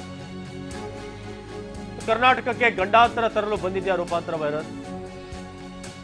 ಇದರಿಂದ ಹೇಗೆ ಬಚಾವ್ ಆಗೋದು? ಬೆಂಗಳೂರಿಗೆ ಕಂಟಕವಾಗಲು ಈ ಹೆಮ್ಮಾರಿ ಏನಾದ್ರೂ ಬಂದಿದೆಯಾ? ಕೊರೋನಾ ದಾಳಿಗೆ ಸದ್ಯಕ್ಕೆ ಬೆಂಗಳೂರಿನಲ್ಲಿ ಕೇಸ್ಗಳು ಹೆಚ್ಚಾಗ್ತಿರೋದ್ರಿಂದ ಜನ ಕೂಡ ಮತ್ತೇನಾದ್ರೂ ಹಿಂದಿನ ತರ ಲಾಕ್ಡೌನ್ ಆಗ್ಬಿಡುತ್ತಾ, ಪರಿಸ್ಥಿತಿಗಳು ಹೇಗೆ ಅನ್ನೋ ಆತಂಕದಲ್ಲಿದ್ದಾರೆ. ಸೊ ಬೆಂಗಳೂರು ಬಗ್ಗೆ ನಾವು ಮಾತನಾಡಿದ್ವಿ. ಹಾಗಾದ್ರೆ ಜಿಲ್ಲೆಗಳಲ್ಲಿ ಪರಿಸ್ಥಿತಿ ಹೇಗಿದೆ? ಅಲ್ಲಿ ಎಷ್ಟು ಮಟ್ಟಿಗೆ ಜನ ಈ ಸುರಕ್ಷತಾ ಕ್ರಮಗಳನ್ನ ವಹಿಸ್ತಾ ಇದ್ದಾರೆ? ಸೊ ಬೆಂಗಳೂರು ಮಾತ್ರ ಅಲ್ಲ, ಜಿಲ್ಲೆಗಳಲ್ಲೂ ಕೂಡ ಜನ ಡೋಂಟ್ ಕೇರ್. ಆಲ್ಮೋಸ್ಟ್ ಬೆಂಗಳೂರು ಜನರಲ್ಲಿ ಒಂದು ಮಿನಿಮಮ್ ಆಗಿ ಮಾಸ್ಕ್ ಹಾಕೋ ವಿಚಾರವಾಗಿ ಒಂದು ಜಾಗೃತಿ ಇತ್ತು ಅಂತ ಅನಿಸ್ತಾ ಇದೆ. ಯಾಕಂದ್ರೆ ಹಿಂದೆ ನಾವು ಹಲವಾರು ತಿಂಗಳಿಂದ ನೋಡ್ತಾ ಇದ್ದೀವಿ, ಬೇರೆ ಜಿಲ್ಲೆಗಳಲ್ಲಿ ಹೋದಾಗ ಮಾಸ್ಕ್ ಹಾಕೊಳ್ಳೋರು 100ಕ್ಕೆ 2-3 ಜನ ನಾವು ಕಾಣ್ತಿದ್ವಿ ಅಷ್ಟೇ. ಅದರಲ್ಲೂ ಕೂಡ ಗಡಿ ಜಿಲ್ಲೆಗಳಲ್ಲಂತೂ ಯಾವುದೇ ರೀತಿಯಾಗಿ ಇದ್ರ ಬಗ್ಗೆ ಲಕ್ಷ್ಯ ವಹಿಸ್ತಾ ಇಲ್ಲ. ಕೊರೋನಾ ಹೆಚ್ಚಾಗ್ತಿದ್ರು ಕೂಡ ಜಿಲ್ಲೆಗಳಲ್ಲಿ ಜನರಿಗೆ ಯಾವುದೇ ಭಯ ಇಲ್ಲ ಅಂತ ಅನಿಸ್ತಾ ಇದೆ. ಬೆಳಗಾವಿ, ದಕ್ಷಿಣ ಕನ್ನಡ, ಮೈಸೂರು ಜಿಲ್ಲೆಗಳಲ್ಲಿ ನಾವು ನೋಡಿದ್ರೆ ಅಲ್ಲಿ ಮಾಸ್ಕ್ ಹಾಕುವ ಸಂಖ್ಯೆ ಬಹಳ ಕಡಿಮೆ. ಇನ್ನು ಕಾರ್ಯಕ್ರಮಗಳಿಗಂತೂ ಮಿತಿ ಇಲ್ಲ ಅಲ್ಲಿ. ಮಾರ್ಕೆಟ್ಗಳಲ್ಲಿ ಕೊರೋನಾ ನಿಯಮ ಉಲ್ಲಂಘಿಸಿ ಜನರು ಜಮಾಯಿಸ್ತಾ ಇದ್ದಾರೆ. ಜಿಲ್ಲೆಗಳಲ್ಲಿ ಕೊರೋನಾ ಕೇಸ್ ಹೆಚ್ಚಾಗ್ತಿದ್ರು ಕೂಡ ಡೋಂಟ್ ಕೇರ್. ನಿಮ್ಗೆ ಗೊತ್ತಿರಬೇಕು, ಹೋದ ವರ್ಷ ಈ ಜುಲೈ ಆ ಟೈಮ್ನಲ್ಲೇ ಜನ ಮಾರ್ಕೆಟ್ಗಳಲ್ಲಿ, ಜುಲೈ ಆಗಸ್ಟ್ ನಲ್ಲೇ ಜನ ಮಾರ್ಕೆಟ್ನಲ್ಲಿ ತುಂಬಿ ತುಳುಕ್ತಾ ಇದ್ರು. ಯಾವಾಗ ಕೇಸ್ ಪೀಕ್ನಲ್ಲಿತ್ತು ಅದರ ಬಗ್ಗೆ ಒಂದು ಭಯ ಇತ್ತು ಆಗ್ಲೇ. ಆದ್ರೆ ಈಗ ವ್ಯಾಕ್ಸಿನ್ ಬಂದಿದೆ, ಹಿಂದಿನಷ್ಟು ಪವರ್ಫುಲ್ ಆಗಿಲ್ಲ ವೈರಸ್, ಇಂಥ ಒಂದಷ್ಟು ವಿಚಾರಗಳು ಜನರನ್ನ ಮತ್ತಷ್ಟು ನಿರ್ಲಕ್ಷ್ಯಕ್ಕೆ ತಳ್ಳಿದ್ಯಾ.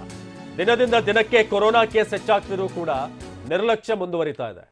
ಸೊ ಇದು ಬೆಂಗಳೂರನ್ನ ಹೊರತುಪಡಿಸಿ ಬೇರೆ ಜಿಲ್ಲೆಗಳಲ್ಲಿ ಜನ ಎಷ್ಟು ಮಟ್ಟಿಗೆ ಮಾಸ್ಕ್ಗಳನ್ನು ಹಾಕೊಳ್ತಾ ಇದ್ದಾರೆ ಅಂತ ನೀವು ಅಲ್ಲಿ ಗಮನಿಸ್ಬೋದು. ಸೊ ಮಂಗಳೂರು, ರಾಮನಗರ, ಬೆಳಗಾವಿ ಮಾಸ್ಕ್ ಅನ್ನೋ ಪದಾನೇ ಅಲ್ಲಿ ಕಾಣಿಸ್ತಿಲ್ಲ. ಬಹಳಷ್ಟು ಕಡೆ ಮಂಗಳೂರಲ್ಲಿ ಓಕೆ ಒಂದಷ್ಟು ಜನ ಮಾಸ್ಕ್ ಹಾಕೊಂಡಿದ್ದಾರೆ, ರಾಮನಗರ ಝೀರೋ, ಬೆಳಗಾವಿಯಲ್ಲಂತೂ ಜನ ಬಹಳಷ್ಟು ಕಡೆ ಮಾಸ್ಕನ್ನು ಮರೆತಾಗಿದೆ. ಸೊ ಮಂಗಳೂರು, ರಾಮನಗರ ಇಲ್ಲೆಲ್ಲ ಕಡೆ ನೋಡ್ತಾ ಇದ್ದೀವಿ. ಯಾವ ರೀತಿಯಾಗಿ ದೃಶ್ಯಗಳಲ್ಲಿ ಜನರನ್ನ ನೋಡ್ಬೋದು. ರಾಮನಗರದಲ್ಲೂ ಕೂಡ ಯಾರೊಬ್ಬರು ಕೂಡ, ಒಬ್ಬರು ಯಾರೋ ಸಾಹೇಬರು ಒಂದು ಟವಲ್ನ ಬಾಯಿಗೆ ಮುಖಕ್ಕೆ ಕಟ್ಕೊಂಡಿರೋದು ಬಿಟ್ಟರೆ ಬೇರೆ ಎಲ್ಲರೂ ಕೂಡ ಮಾಸ್ಕನ್ನು ಹಾಕೊಂಡಿಲ್ಲ. ಬೆಳಗಾವಿಯಲ್ಲೂ ಸೇಮ್ ಟು ಸೇಮ್. ಯಾದಗಿರಿಯ ಮಾರ್ಕೆಟ್ ಎಲ್ಲವೂ ಕೂಡ ಈ ಕೊರೋನಾ ಔಟ್ಬ್ರೇಕ್ ಆಗುವಂಥ ಜೊತೆಗೆ ದೊಡ್ಡ ಮಟ್ಟದಲ್ಲಿ ಸ್ಪ್ರೆಡ್ ಆಗುವಂಥ ಏರಿಯಾಗಳಿವೆಲ್ಲವೂ ಕೂಡ, ಅಲ್ಲಿ ಜನ ಮಾಸ್ಕ್ಗಳನ್ನು ಹಾಕೊಳ್ತಾ ಇಲ್ಲ. ಯಾದಗಿರಿ, ಮೈಸೂರು ಮತ್ತು ಬೆಳಗಾವಿಯಲ್ಲೂ ಕೂಡ ನೋಡ್ತಾ ಇದ್ದೀರಿ ಹೇಗಿದೆ ಪರಿಸ್ಥಿತಿಗಳು ಅಂತ. ಯಾರು ಕೂಡ ಮಾಸ್ಕ್ಗಳನ್ನು ಹಾಕೊಳ್ತಾ ಇಲ್ಲ. ಬೆಳಗಾವಿಯಲ್ಲೂ ಹಾಗೆ, ಯಾದಗಿರಿಯಲ್ಲೂ ಕೂಡ ಯಾರೊಬ್ಬರು ಕೂಡ ಮಾಸ್ಕ್ ಅನ್ನು ಹಾಕೊಂಡಿರುವಂಥದ್ದು ಅಥವಾ ಸಾಮಾಜಿಕ ಅಂತರವನ್ನು ಕಾಯ್ದುಕೊಂಡಿರೋದು ನಮಗೆ ಕಾಣಿಸ್ತಾ ಇಲ್ಲ.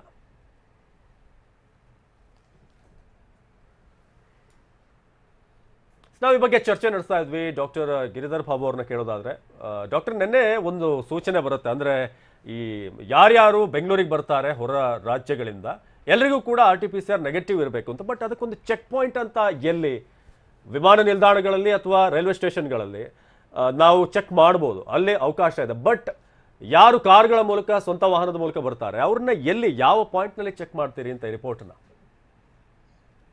ನೋಡಿ. ಇಂಪ್ಲಿಮೆಂಟೇಷನ್ ನಿಜವಾಗ್ಲೂ ಕಷ್ಟ ಇದೆ RT-PCR ಎಲ್ಲಾ ಕಡೆ ಚೆಕ್ ಮಾಡ್ಲಿಕ್ಕೆ.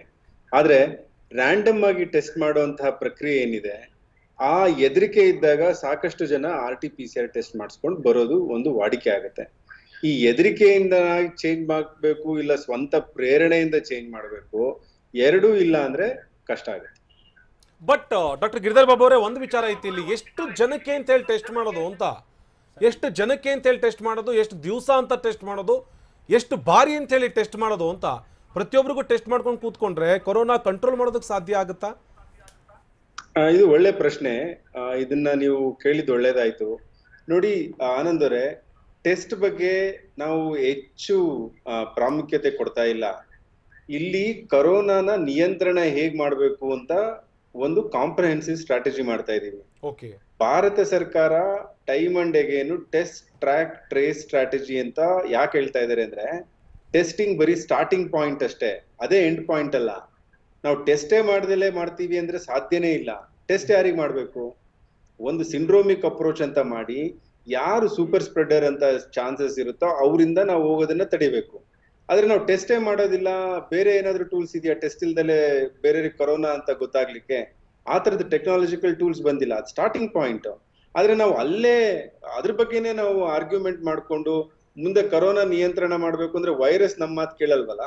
ನಾವು ಎಷ್ಟು ಬೇಕಾದ್ರೂ ಡಿಸ್ಕಷನ್ ಮಾಡ್ಕೊಂಡು ಕೂರ್ಬೋದು. ಆದ್ರೆ ಈಗ 1.6 ರಿಪ್ರೊಡಕ್ಟಿವ್ ನಂಬರ್ ಇದೆ ಅಂದ್ರೆ ಇನ್ನ ನೆಕ್ಸ್ಟ್ 20 ದಿವಸದಲ್ಲಿ ನಮ್ಗೆ ಪೀಕ್ ಬರುತ್ತೆ ಅಂತ ಅರ್ಥ.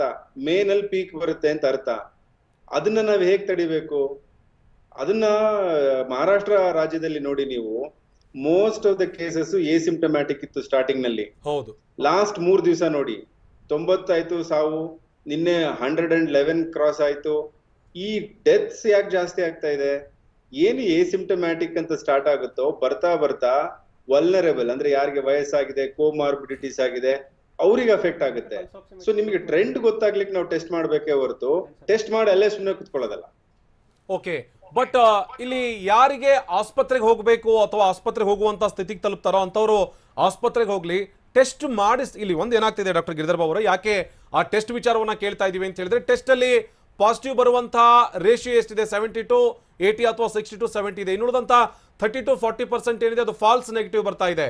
ಇಂಥ ಸಂದರ್ಭದಲ್ಲಿ ಜನ ಫಾಲ್ಸ್ ನೆಗೆಟಿವ್ ಅನ್ನ ಇಟ್ಕೊಂಡು ನನಗೆ ಕೊರೋನಾ ಇಲ್ಲ ಅಂತ ಹೇಳಿ ಏನಾದ್ರೂ ಮನೇಲಿ ಕೂತ್ರೆ, ತದನಂತರದಲ್ಲಿ ಆಸ್ಪತ್ರೆಗೆ ಬಂದ್ರೆ ದೊಡ್ಡ ಮಟ್ಟದ ಸಮಸ್ಯೆ ಆಗುತ್ತೆ. ಹೀಗಾಗಿ ಜನಕ್ಕೆ ಟೆಸ್ಟ್ ರಿಪೋರ್ಟ್ ಒಂದೇ ಕಡ್ಡಾಯ ಅಲ್ಲ ಇಲ್ಲಿ, ಅಥವಾ ಟೆಸ್ಟ್ ರಿಪೋರ್ಟ್ ಒಂದೇ ಮಾನದಂಡ ಅಲ್ಲ. ಯಾರಿಗೆ ಸಿಂಪ್ಟಮ್ ಇದೆ, ಯಾರಿಗೆ ಸಿಂಪ್ಟಮ್ಸ್ ಇದೆ, ಯಾರಿಗೆ ಆರೋಗ್ಯ ಸರಿ ಇಲ್ಲೋ ಅಂಥವ್ರಿಗೆ ಆಸ್ಪತ್ರೆಗೆ ದಾಖಲಾಗಬಹುದಲ್ವಾ? ಇದ್ರ ಮೇಲೆನೆ ಯಾಕೆ ಡಿಪೆಂಡೆಂಟ್ ಆಗ್ತಾ ಇದೀವಿ ಅಂತ. ಆಗ್ಲೇ ಡಾಕ್ಟರ್ ಚೇತನ್ ಅವರು ಇದನ್ನ ಬಹಳ ಚೆನ್ನಾಗಿ ಹೇಳಿದ್ರು. ಈ ಟೆಸ್ಟ್ ನೆಗೆಟಿವ್ ರಿಪೋರ್ಟ್ ಇಟ್ಕೊಂಡು ನಾವು ಏನು ಬಿಹೇವಿಯರ್ ನ ಚೇಂಜ್ ಮಾಡ್ಬೇಕು ಅಂತ ಅದು ತಪ್ಪು. ಈಗ ಟೆಸ್ಟ್ ಇರ್ಲಿ ಇರ್ದೆಲ್ಲ ಇರ್ಲಿ, ಎಲ್ಲರೂ ಮಾಸ್ಕ್ ನ ಕಡ್ಡಾಯವಾಗಿ ಹಾಕ್ಬೇಕು. ಆಮೇಲೆ ಕ್ರೌಡ್ ಕಂಟ್ರೋಲ್ ಎಲ್ಲ ಆಗ್ತಾ ಇದೆ ಆನಂದ್ ಅವರೇ, ನೀವ್ ಹೇಳಿ. ಈಗ ಇಡೀ ರಾಜ್ಯದಲ್ಲೇ ನೋಡಿ, ಎಲ್ಲಾದ್ರೂ ಒಂದ್ ಕಡೆನಾದ್ರೂ ನಾವು ಸ್ವಯಂ ಪ್ರೇರಣೆಯಿಂದ ಇಲ್ಲ ನಾವು ಜನನ ಕಮ್ಮಿ ಸೇರಿಸ್ತೀವಿ ಅಂತ ಹೇಳ್ತಾ ಇದೀವ? ಇಲ್ಲ, ನಾವು ಉಲ್ಟಾ ಚಾಲೆಂಜ್ ಮಾಡ್ತಾ ಇದೀವಿ. ಅವ್ರಿಗೆ ಬಿಟ್ಟಿದ್ದೀರಾ, ನಮ್ಗೆ ಯಾಕೆ ಬಿಡ್ತಿಲ್ಲ? ಅವ್ರು 500 ಜನ ಕರೆಸಿದ್ರು, ನಾನು 1000 ಜನ ಕರೆಸ್ತೀನಿ, ಇನ್ನೊಬ್ಬ 2000 ಜನ ಕರೆಸ್ತಾರೆ. ಎಲ್ಲಾದ್ರಲ್ಲೂ ನಾವ್ ಈ ತರ ಈ ಬಿಹೇವಿಯರ್ ಅಲ್ಲಿ ಕಾಂಪಿಟೇಷನ್ ಮಾಡ್ಕೊಂಡು ಹೋದ್ರೆ ಎಲ್ಲಿ? ಆಮೇಲೆ ಟೆಸ್ಟಿಂಗ್ ಮಾಡೋದ್ರಿಂದ ನಮಗೆ ಟ್ರಾನ್ಸ್ಮಿಷನ್ ಗೊತ್ತಾಗ್ತಾ ಇದೆ ಸರಿ, ಆದ್ರೆ ಟೆಸ್ಟಿಂಗ್ ಇಲ್ಲ ಅಂದ್ಬಿಟ್ಟು ನಾನು ಸ್ಪ್ರೆಡ್ ಮಾಡ್ತೀನಿ, ನನಗೆ ಇನ್ಫೆಕ್ಷನ್ ಆದ್ರೂ ಏನು ಆಗಲ್ಲ ಅಂತ ಒಂದು ನಾವು ಏನು ಯೋಚನೆ ಮಾಡ್ತೀವಲ್ಲ, ಅದು ಇವಾಗ ತೊಂದರೆ ಆಗಿರೋದು. ಬಟ್ ಆ ಕ್ರೌಡ್ ಕಂಟ್ರೋಲ್ ಮಾಡಬೇಕು ಅನ್ನುವಂತ ಮಾತನ್ನ ಸರ್ಕಾರ ಹೇಳ್ತಾ ಇದೆ, ಅದಕ್ಕೊಂದಷ್ಟು ನಿಯಮ ಜಾರಿ ತರ್ತಾ ಇದೆ. ಆದ್ರೆ ನಿಯಮ ಕಟ್ಟುನಿಟ್ಟಾಗಿ ಪಾಲನೆ ಆಗ್ತಾ ಇದೆಯಾ ಇಲ್ವಾ ಅನ್ನೋದನ್ನ ಮಾನಿಟರ್ ಮಾಡೋದ್ರಲ್ಲಿ ಫೇಲ್ಯೂರ್ ಆಗ್ತಾ ಇದೀವಿ ಡಾಕ್ಟರ್ ಗಿರಿಧರ್ ಬಾಬು ಅವರೇ. ಅದೇ ದೊಡ್ಡ ಸಮಸ್ಯೆ ಆಗ್ತಾ ಇರೋದು. ಈಗ ಅದನ್ನ ಮಾನಿಟರ್ ಮಾಡ್ತಾ ಇಲ್ಲ ನಾವು. ಮಾಡೋದಿಕ್ಕೆ ನಮಗೆ ಪ್ರತಿಯೊಬ್ಬರಿಗೂ ಮಾನಿಟರಿಂಗ್ ಮಾಡೋದಿಕ್ಕೆ ಇನ್ನೊಬ್ರು ಬೇಕಾಗುತ್ತೆ. ಈಗ 2 ರೀತಿಲಿ ಇದನ್ನ ಚೇಂಜ್ ಮಾಡ್ಬೋದು. ಒಂದು, ನಾವೆಲ್ಲ ಸೇರಿ ನಿರ್ಧಾರ ಮಾಡ್ಕೊಂಡು ನನ್ನಿಂದ ಕ್ರೌಡ್ ಆಗ್ದಂಗ್ ನಾನು ನೋಡ್ಕೊಂತೀನಿ ಅನ್ನೋದು ಒಂದು.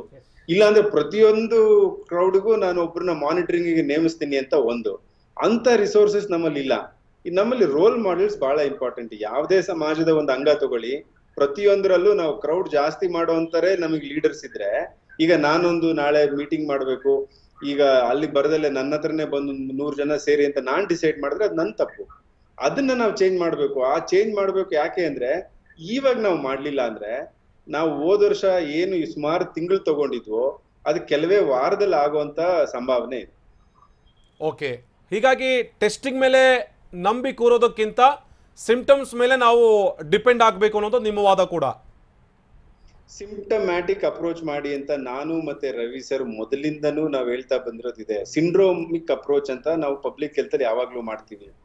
ನಾನು ಮೊದಲೇ ಹೇಳ್ದಂಗೆ ಇದು ಬರೀ ಸ್ಟಾರ್ಟಿಂಗ್ ಪಾಯಿಂಟ್, ಎಂಡ್ ಪಾಯಿಂಟ್ ಅಲ್ಲ. ಎಂಡ್ ಪಾಯಿಂಟ್ ಏನು, ನಾವು ಕೊರೋನಾ ನಿಯಂತ್ರಣ ತಗೋಬೇಕು. ಅದಕ್ಕೆ ಪ್ರಿವೆನ್ಷನ್ ಇಸ್ ಬೆಟರ್. ಪ್ರಿವೆನ್ಷನ್ ಹೇಗ್ ಮಾಡ್ಬೇಕು? ಕ್ರೌಡ್ ನ ಇವಾಗ ಇಮಿಡಿಯೇಟ್ ಆಗಿ ಸ್ಟಾಪ್ ಮಾಡ್ಲೇಬೇಕು. ಲಾಕ್ ಡೌನ್ ಬೇಡ ಅಂತ ನಾವ್ ಹೇಳಿದ್ರೆ, if you want to have the cake and you want to eat it also ಸಾಧ್ಯ ಇಲ್ಲ. ನಮಗೆ ಲಾಕ್ ಡೌನ್ ಬೇಡ, ಆದ್ರೆ ನಾನು ಮಾಸ್ಕು ಹಾಕೋದಿಲ್ಲ, ನಾನು ಕ್ರೌಡು ಕಂಟ್ರೋಲ್ ಮಾಡೋದಿಲ್ಲ ಅಂದ್ರೆ ಮತ್ತೆ ಈ ಟೆಸ್ಟಿಂಗ್ ವಿಷಯದ ಮಧ್ಯದಲ್ಲಿ ತಂದು ನಾವು ಅದ್ರ ಬಗ್ಗೆ ಡಿಸ್ಕಷನ್ ಮಾಡೋದ್ರಿಂದ ಡೈಗ್ರೆಷನ್ ಆಗ್ತಾ ಇದೆ. ಈ ಡೈಗ್ರೆಷನ್ ಆಗ್ದಲೆ, ಡೈವರ್ಷನ್ ಆಗ್ದಲೆ ತಡಿಬೇಕು ಅಂದ್ರೆ ನಾವೆಲ್ಲ ರೂಲ್ಸ್ ಫಾಲೋ ಮಾಡ್ಬೇಕು, ಕ್ರೌಡ್ಸ್ ನ ಪ್ರಿವೆಂಟ್ ಮಾಡ್ಬೇಕು. ಇವೆರಡನ್ನು ಮಾಡಿದ್ರೆ ಲಾಕ್ ಡೌನ್ ಬೇಡ.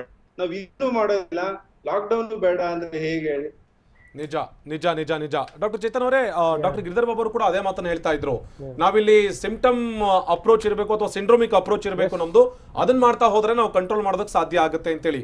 ಬಟ್ ಜನ ಅದ್ರ ಬಗ್ಗೆ ಭಯ ಇರಬೇಕು. ನನಗೇನಾದ್ರೂ ಸಮಸ್ಯೆ ಆಗಿದೆ ಅಂದ ತಕ್ಷಣನೇ ಆಸ್ಪತ್ರೆಗೆ ತೋರಿಸುವಂತ ಕೆಲಸ ಆಗ್ಬೇಕು. ಇಲ್ಲದೆ ಹೋದ್ರೆ ದೊಡ್ಡ ಮಟ್ಟದಲ್ಲಿ ಸಮಸ್ಯೆ ಆಗುತ್ತೆ. ಸಾಕಷ್ಟು ಜನನ ನೀವು ನೋಡಿರ್ತೀರಾ, ಆಸ್ಪತ್ರೆಗೆ ಬರುವಂತವ್ರು 4 ದಿವಸ 5 ದಿವಸ ಮನೇಲಿ ಇರ್ತಾರೆ, ಆಮೇಲೆ ಆಸ್ಪತ್ರೆಗೆ ಬರ್ತಾರೆ. ಅದಕ್ಕೆ ಕಾರಣ ಇದೆ ಆನಂದ್. ಯಾಕಂದ್ರೆ ಲಾಸ್ಟ್ ಇಯರ್ ಮೇ ಜೂನ್ ಇಂದ ಆ ಥರ ಒಂದು ಬಂದಿದೆ ಪಾಲಿಸೀಸ್. ಏನೇ ಆಗಲಿ, ಮೈಲ್ಡ್ಸ್ ಎಸಿಂಪ್ಟಮೆಟಿಕ್ ಕೇಸಸ್ನೆಲ್ಲ ನಾವು ತಂದು ಆಸ್ಪತ್ರೆಗೆ ಹಾಕಿ, ಕೆಲವು ಆಸ್ಪತ್ರೆಗಳೆಲ್ಲ ಬಿಲ್ ಮಾಡಿ, ಆ ಒಂದು ಪೇಷಂಟ್ಸ್ಗೆ ಒಂದು ನೆಗೆಟಿವ್ ಫೋಬಿಯಾ ಇದೆ.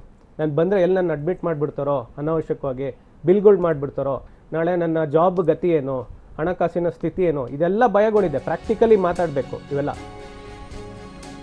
ಇದು ಸದ್ಯಕ್ಕೆ ನಾನು ಮಾತಾಡ್ತೀನಿ ಡಾಕ್ಟರ್ ಚೇತನ್ ಅವರ ಮೇಲೆ. ಬೆಂಗಳೂರಿನಲ್ಲಿ ಶಾಲೆ ವಿದ್ಯಾರ್ಥಿಗಳಿಗೆ ಕೊರೋನಾ ಪಾಸಿಟಿವ್ ಹಿನ್ನೆಲೆ ಬೆಂಗಳೂರಿನಲ್ಲಿ ಶಾಲೆ ಕ್ಲೋಸ್ ಆಗಿದೆ. ಜೋಗುಪಾಳ್ಯ ಬಾಲಕರ ಹೈಸ್ಕೂಲ್ ತಾತ್ಕಾಲಿಕವಾಗಿ ಬಂದ್. ಬೆಂಗಳೂರಿನಲ್ಲಿ ಶಾಲೆಯನ್ನ ಕ್ಲೋಸ್ ಮಾಡಿದ್ದಾರೆ. ಬೆಂಗಳೂರಿನಲ್ಲಿ ಶಾಲೆಯ ವಿದ್ಯಾರ್ಥಿಗಳಿಗೆ ಕೊರೋನಾ ಪಾಸಿಟಿವ್, ಅವರಿಗೆ ಟೆಸ್ಟ್ ಮಾಡಿಸಿದಂತ ಸಂದರ್ಭದಲ್ಲಿ ಪಾಸಿಟಿವ್ ಅಂತ ಬಂದಿದೆ. ಜೋಗುಪಾಳ್ಯ ಬಾಲಕರ ಹೈಸ್ಕೂಲ್ ಅನ್ನ ತಾತ್ಕಾಲಿಕವಾಗಿ ಕ್ಲೋಸ್ ಮಾಡಲಾಗಿದೆ. ಶಾಲೆ ತಾತ್ಕಾಲಿಕವಾಗಿ ಕ್ಲೋಸ್ಗೆ ತೀರ್ಮಾನ. ಜೋಗುಪಾಳ್ಯ ವಾರ್ಡ್ ನಲ್ಲಿ ಈಗ 8 ಮತ್ತು 9ನೇ ತರಗತಿ ಮಕ್ಕಳಿಗೆ ಶಿಫ್ಟ್ ಲೆಕ್ಕದಲ್ಲಿ ಕ್ಲಾಸ್ ನಡೆಸಿ ಅಂತ ಅವರಿಗೆ ಸೂಚನೆ ಬಂದಿದೆ. 8 ಮತ್ತು 9ನೇ ತರಗತಿ ಅವರಿಗೆ ಇಲ್ಲವಾದಲ್ಲಿ ತಾತ್ಕಾಲಿಕವಾಗಿ ಕ್ಲೋಸ್ ಮಾಡುವಂತೆ ಆಯುಕ್ತರು ಮನವಿ ಮಾಡಿಕೊಂಡಿದ್ದಾರೆ. ಇದು ಬೆಂಗಳೂರಿನಲ್ಲಿ ಪಾಸಿಟಿವ್ ಕೇಸ್ ಬಂದಿರುವಂತಹ ಹಿನ್ನೆಲೆ ಬೇಗೂರಿನ ಶಾಲೆಯನ್ನ ಒಂದು ಕ್ಲೋಸ್ ಮಾಡಿ ಅಥವಾ ಶಿಫ್ಟ್ ಮೂಲಕ ಅವರಿಗೆ ಪಾಠ ಮಾಡಿ ತರಗತಿಗಳನ್ನ ನಡೆಸಿ ಅಂತ ಆಯುಕ್ತರು ಈಗ ಮನವಿ ಮಾಡಿಕೊಂಡಿರೋದು. ಜೋಗುಪಾಳ್ಯ ಬಾಲಕರ ಹೈಸ್ಕೂಲ್ ತಾತ್ಕಾಲಿಕವಾಗಿ ಈಗ ಕ್ಲೋಸ್ ಮಾಡೋದಕ್ಕೆ ತೀರ್ಮಾನ ಮಾಡಲಾಗಿದೆ.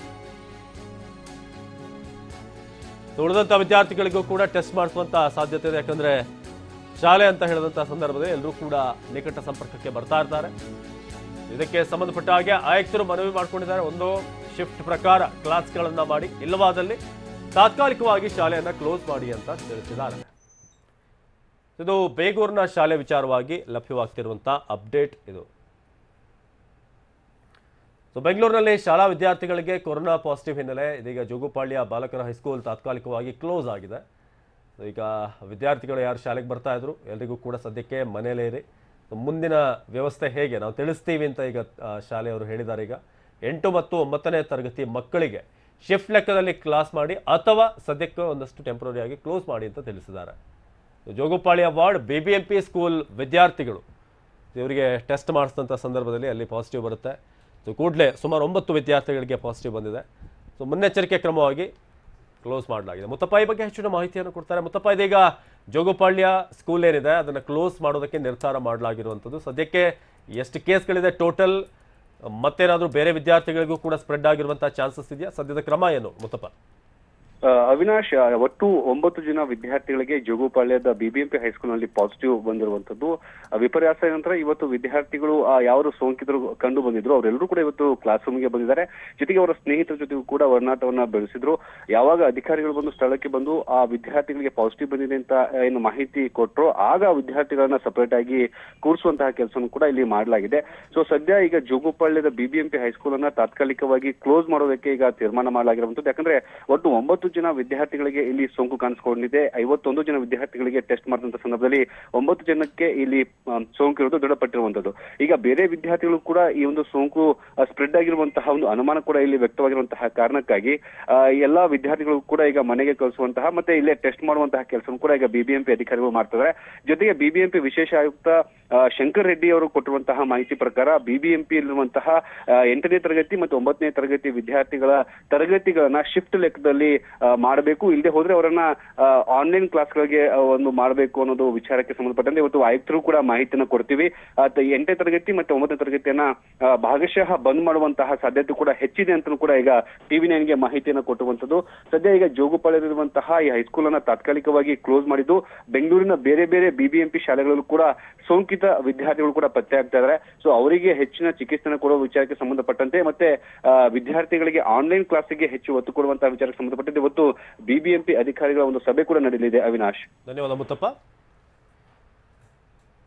ಈ ಡಬಲ್ ಡೇಂಜರ್ ಬಗ್ಗೆ, ಯಾವ ರೀತಿ ಡಬಲ್ ಡೇಂಜರ್ ಇದೆ ರಾಜ್ಯಕ್ಕೆ, ರೂಪಾಂತರಿ corona virus danger danger danger, ಶರವೇಗದ ವೈರಸ್ ಇದು. ಯಾಕಂದ್ರೆ ಇದು ಸ್ಪ್ರೆಡ್ ಆಗುವಂತ ರೀತಿ ಇದೆಯಲ್ಲ, ಅದ್ರ ವೇಗ ಬಹಳ ಹೆಚ್ಚಾಗಿದೆ. ಮತ್ತೆ ಮತ್ತೆ ನಿರ್ಲಕ್ಷ್ಯ ಮಾಡಿದ್ರೆ ಆಪತ್ತು ಕಟ್ಟಿಟ್ಟ ಬುತ್ತಿ.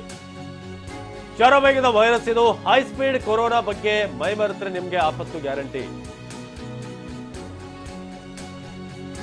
ಒಬ್ಬರಿಂದ ಒಬ್ಬರಿಗೆ ಶರವೇಗದಲ್ಲಿ ಹರಡುತ್ತೆ ಈ ವೈರಸ್. ಹರಡುವಂತ ವೇಗ ಈಗ ಆತಂಕ ಹೆಚ್ಚಿಸ್ತಾ ಇರೋದು. ಯಾಕಂದ್ರೆ ಹಿಂದೆ ಇದ್ದಂತ ವೈರಸ್ ವೇಗ ಏನಿತ್ತು ಅದೇ ವೇಗವಾಗಿತ್ತು, ಆದ್ರೆ ಇದು ಅದನ್ನು ಕೂಡ ಮೀರಿಸುವಂತ ರೀತಿಯಲ್ಲಿ ಸ್ಪ್ರೆಡ್ ಆಗ್ತಾ ಇದೆ. ರೂಪಾಂತರ ವೈರಸ್ನ ವೇಗ ಅತಿ ವೇಗದಲ್ಲಿ ಆಕ್ರಮಿಸಿಕೊಳ್ಳುತ್ತೆ. ಅದಕ್ಕೋಸ್ಕರ ನಾವು ಸಾಮಾಜಿಕ ಅಂತರ, ಮಾಸ್ಕ್ಗಳನ್ನು ಹಾಕೊಳ್ಳಿ, ಕೈಗಳನ್ನು ಸ್ಯಾನಿಟೈಸ್ ಮಾಡ್ಕೊಳ್ಳಿ ಅಂತ ಪದೇ ಪದೇ ಹೇಳ್ತಾ ಇರುವಂತಹ ವಿಚಾರ ಅದೇನೆ. ರೂಪಾಂತರಿ ವೈರಸ್ ಮೊದಲಿಗಿಂತ ಹೆಚ್ಚು ಶಕ್ತಿಶಾಲಿ, ಆದ್ರೆ ಇದರ ಪರಿಣಾಮ, ಲಕ್ಷಣ, ತೀವ್ರತೆ ಇದೆಲ್ಲವೂ ಕೂಡ ಮೊದಲಿನಂತೆ ಇರುತ್ತೆ, ಆದ್ರೆ ಬಹಳ ವೇಗವಾಗಿ ಹರಡುತ್ತೆ. ಈ ಕ್ರೋರಿ ಕೊರೋನಾ ಒಬ್ಬರಿಗೆ ಬಂದ್ರೆ 20 ಜನರಿಗೆ ಹರಡುತ್ತೆ. ಅತಿ ವೇಗದಲ್ಲಿ ಹರಡುತ್ತೆ ರೂಪಾಂತರಿ ವೈರಸ್. ಮನೆಯಲ್ಲಿ ಒಬ್ಬರಿಗೆ ಬಂದ್ರೆ ಇಡೀ ಫ್ಯಾಮಿಲಿಗೆ ಬೇಗ ಹರಡುತ್ತೆ. ಕಳೆದ ಬಾರಿ ನಾವು ನೋಡಿದ್ವಿ, ಫ್ಯಾಮಿಲಿ ಒಬ್ಬರಿಗೆ ಬಂದ್ರೆ ಎಲ್ಲರಿಗೂ ಕೂಡ ಒಂದೇ ಇದೆ ಅನ್ನೋ ರೀತಿಯಾಗಿರ್ಲಿಲ್ಲ. ಫ್ಯಾಮಿಲಿಯಲ್ಲಿ ಒಬ್ಬರಿಗೆ ಬರ್ತಾ ಇತ್ತು, ಉಳಿದಂತವರು ಬಚಾವಾಗಿರ್ತಾ ಇದ್ರು. ಆದ್ರೆ ಈಗಿರುವಂತ ವೈರಸ್ ಏನಿದೆ, ಒಬ್ಬರಿಗೆ ಬಂದ್ರೆ ಎಂಟೈರ್ ಫ್ಯಾಮಿಲಿ, ಅದೇ ರೀತಿಯಾಗಿ ಒಂದು ಕಾಲೇಜ್ಗೆ ಬಂದ್ರೆ ಸ್ಟೂಡೆಂಟ್ಸ್, ಇಡೀ ಕ್ಲಾಸ್ಗೆ ನಾವು ಈ ಬಗ್ಗೆ ಚರ್ಚೆ ನಡೆಸ್ತಾ ಇದ್ವಿ. ಡಾಕ್ಟರ್ ಚೇತನ್ ಅವರೇ, ಈಗ ಈ ವೇಗದ ಬಗ್ಗೆ ನಾವು ಮಾತಾಡ್ಬೇಕು. ಯಾಕಂದ್ರೆ ಹಿಂದೆ ಇದ್ದಂತ ಕೇಸ್ಗಳನ್ನು ನೀವು ಗಮನಿಸಿರ್ತೀರಿ, ಅದರ ಒಂದು ಸ್ಪ್ರೆಡ್ ಆಗುವಂತ ರೀತಿ ಯಾವ ರೀತಿ ಆಗಿತ್ತು ಅಂತ. ಬಟ್ ಇಲ್ಲಿ ಒಂದು ಫ್ಯಾಮಿಲಿಗೆ ಬಂದ್ರೆ ಎಂಟೈರ್ ಫ್ಯಾಮಿಲಿಗೆ ಬರ್ತಾ ಇದೆ. ಹೋದ ಬಾರಿ ನಾವು ಹಲವಾರು 5 ಜನ ಇದ್ದಿದ್ದ ಫ್ಯಾಮಿಲಿ ಒಬ್ರಿಗೆ ಬರ್ತಾ ಇತ್ತು, ಉಳಿದಂಥವ್ರು ನೆಗೆಟಿವ್ ಬರ್ತಾ ಇತ್ತು. ಸೊ ಯಾಕೆ ವ್ಯತ್ಯಾಸ ಅಂತ? ಅದಕ್ಕೆ ನಾನು ಫ್ಲೋ ಚಾರ್ಟ್ ಅಲ್ಲಿ ಕ್ಲೀನ್ ಆಗಿ ಎಕ್ಸ್ಪ್ಲೈನ್ ಮಾಡಿದ್ದೀನಿ ಅದ್ರ ಬಗ್ಗೆ. ಎಕ್ಸ್ಪೋಸ್ ಆದವ್ರೆಲ್ಲರಿಗೂ ಇನ್ಫೆಕ್ಷನ್ ಬರಲ್ಲ, ಇನ್ಫೆಕ್ಷನ್ ಬಂದವರೆಲ್ಲಾನು ಸಿವಿಯರ್ ಆಗಿ ಮಾಡರೇಟ್ ಸಿವಿಯರ್ ಸಿಕ್ನೆಸ್ ಹೋಗಲ್ಲ, ಹಾಸ್ಪಿಟಲ್ ಬೇಕಾಗಿಲ್ಲ. ಆ ಸತ್ಯ ಫಸ್ಟ್ ಅರ್ಥ ಮಾಡ್ಕೋಬೇಕು. ಮೋಸ್ಟ್ ಇಂಪಾರ್ಟೆಂಟ್ಲಿ ಪಾಲಿಸೀಸ್ ಎಲ್ಲ ಅರ್ಥ ಮಾಡ್ಕೋಬೇಕು. That is what I am telling, symptomatic approach. ಇದನ್ನ ನಾನು ಕಳೆದ ಜುಲೈ ಆಗಸ್ಟ್ ಇಂದನೂ ಮಾತಾಡ್ತಾ ಬರ್ತಿದ್ದೀನಿ.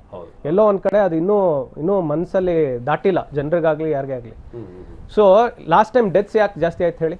ಮೈಲ್ಡ್ ಎಸಿಂಪ್ಟಮೆಟಿಕ್ ಕೇಸಸ್ ನಾವು ತಂದಿ ಅಡ್ಮಿಟ್ ಮಾಡಿ ರಿಯಲ್ ಸಿಕ್ ಕೇಸಸ್ಗೆ ಬೆಡ್ ಸಿಗ್ದಂಗೆ ಆಯ್ತು. ಎಷ್ಟೊಂದು ಜನ ಡಾಕ್ಟರ್ಸ್ ಸತ್ತಿದ್ದಾರೆ ಬೆಡ್ ಸಿಗ್ದಂಗೆ.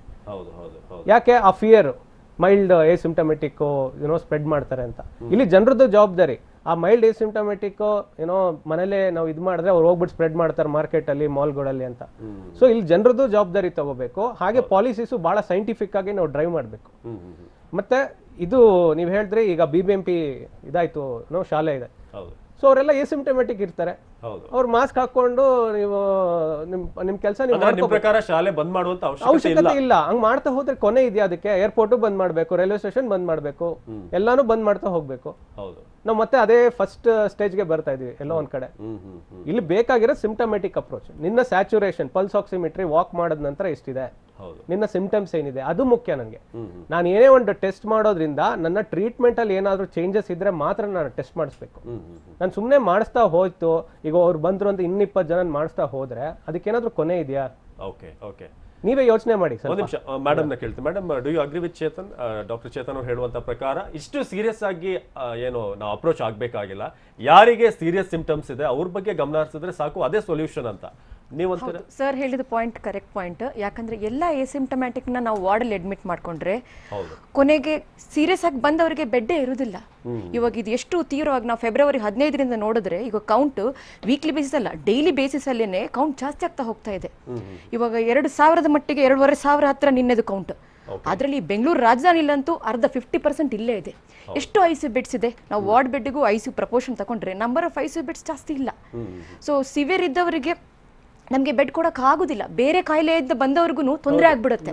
ಇವಾಗ ಬರೀ ನಾನ್ ಕೋವಿಡ್ ಕೇರ್ ಬೇರೆ ಡಿಪಾರ್ಟ್ಮೆಂಟ್ಸ್ ಎಲ್ಲ ಎಷ್ಟು ತೊಂದರೆ ಆಗಿದೆ ಅಂದ್ರೆ, ಜನ ಬಂದು ಸರ್ಜರಿ ಮಾಡಿಸ್ಕೊಳ್ಳಿಕ್ಕೆ, ಇವನ್ ಹಾರ್ಟ್ ಅಟ್ಯಾಕ್ ಆದ್ರೆ ಆಂಜಿಯೋಗ್ರಾಮ್ ಮಾಡಿಸ್ಕೊಳ್ಳಿಕ್ಕೆ ಎದುರ್ಕೋತಾ ಇದ್ದಾರೆ. ಆಸ್ಪತ್ರೆಗೆ ಬಂದ್ರೆ ಕೊರೋನಾ, ಯಾಕಂದ್ರೆ ಆ ಒಂದು ಸಿಸ್ಟಮ್ ಕ್ರಿಯೇಟ್ ಆಗ್ಬಿಟ್ಟಿದೆ.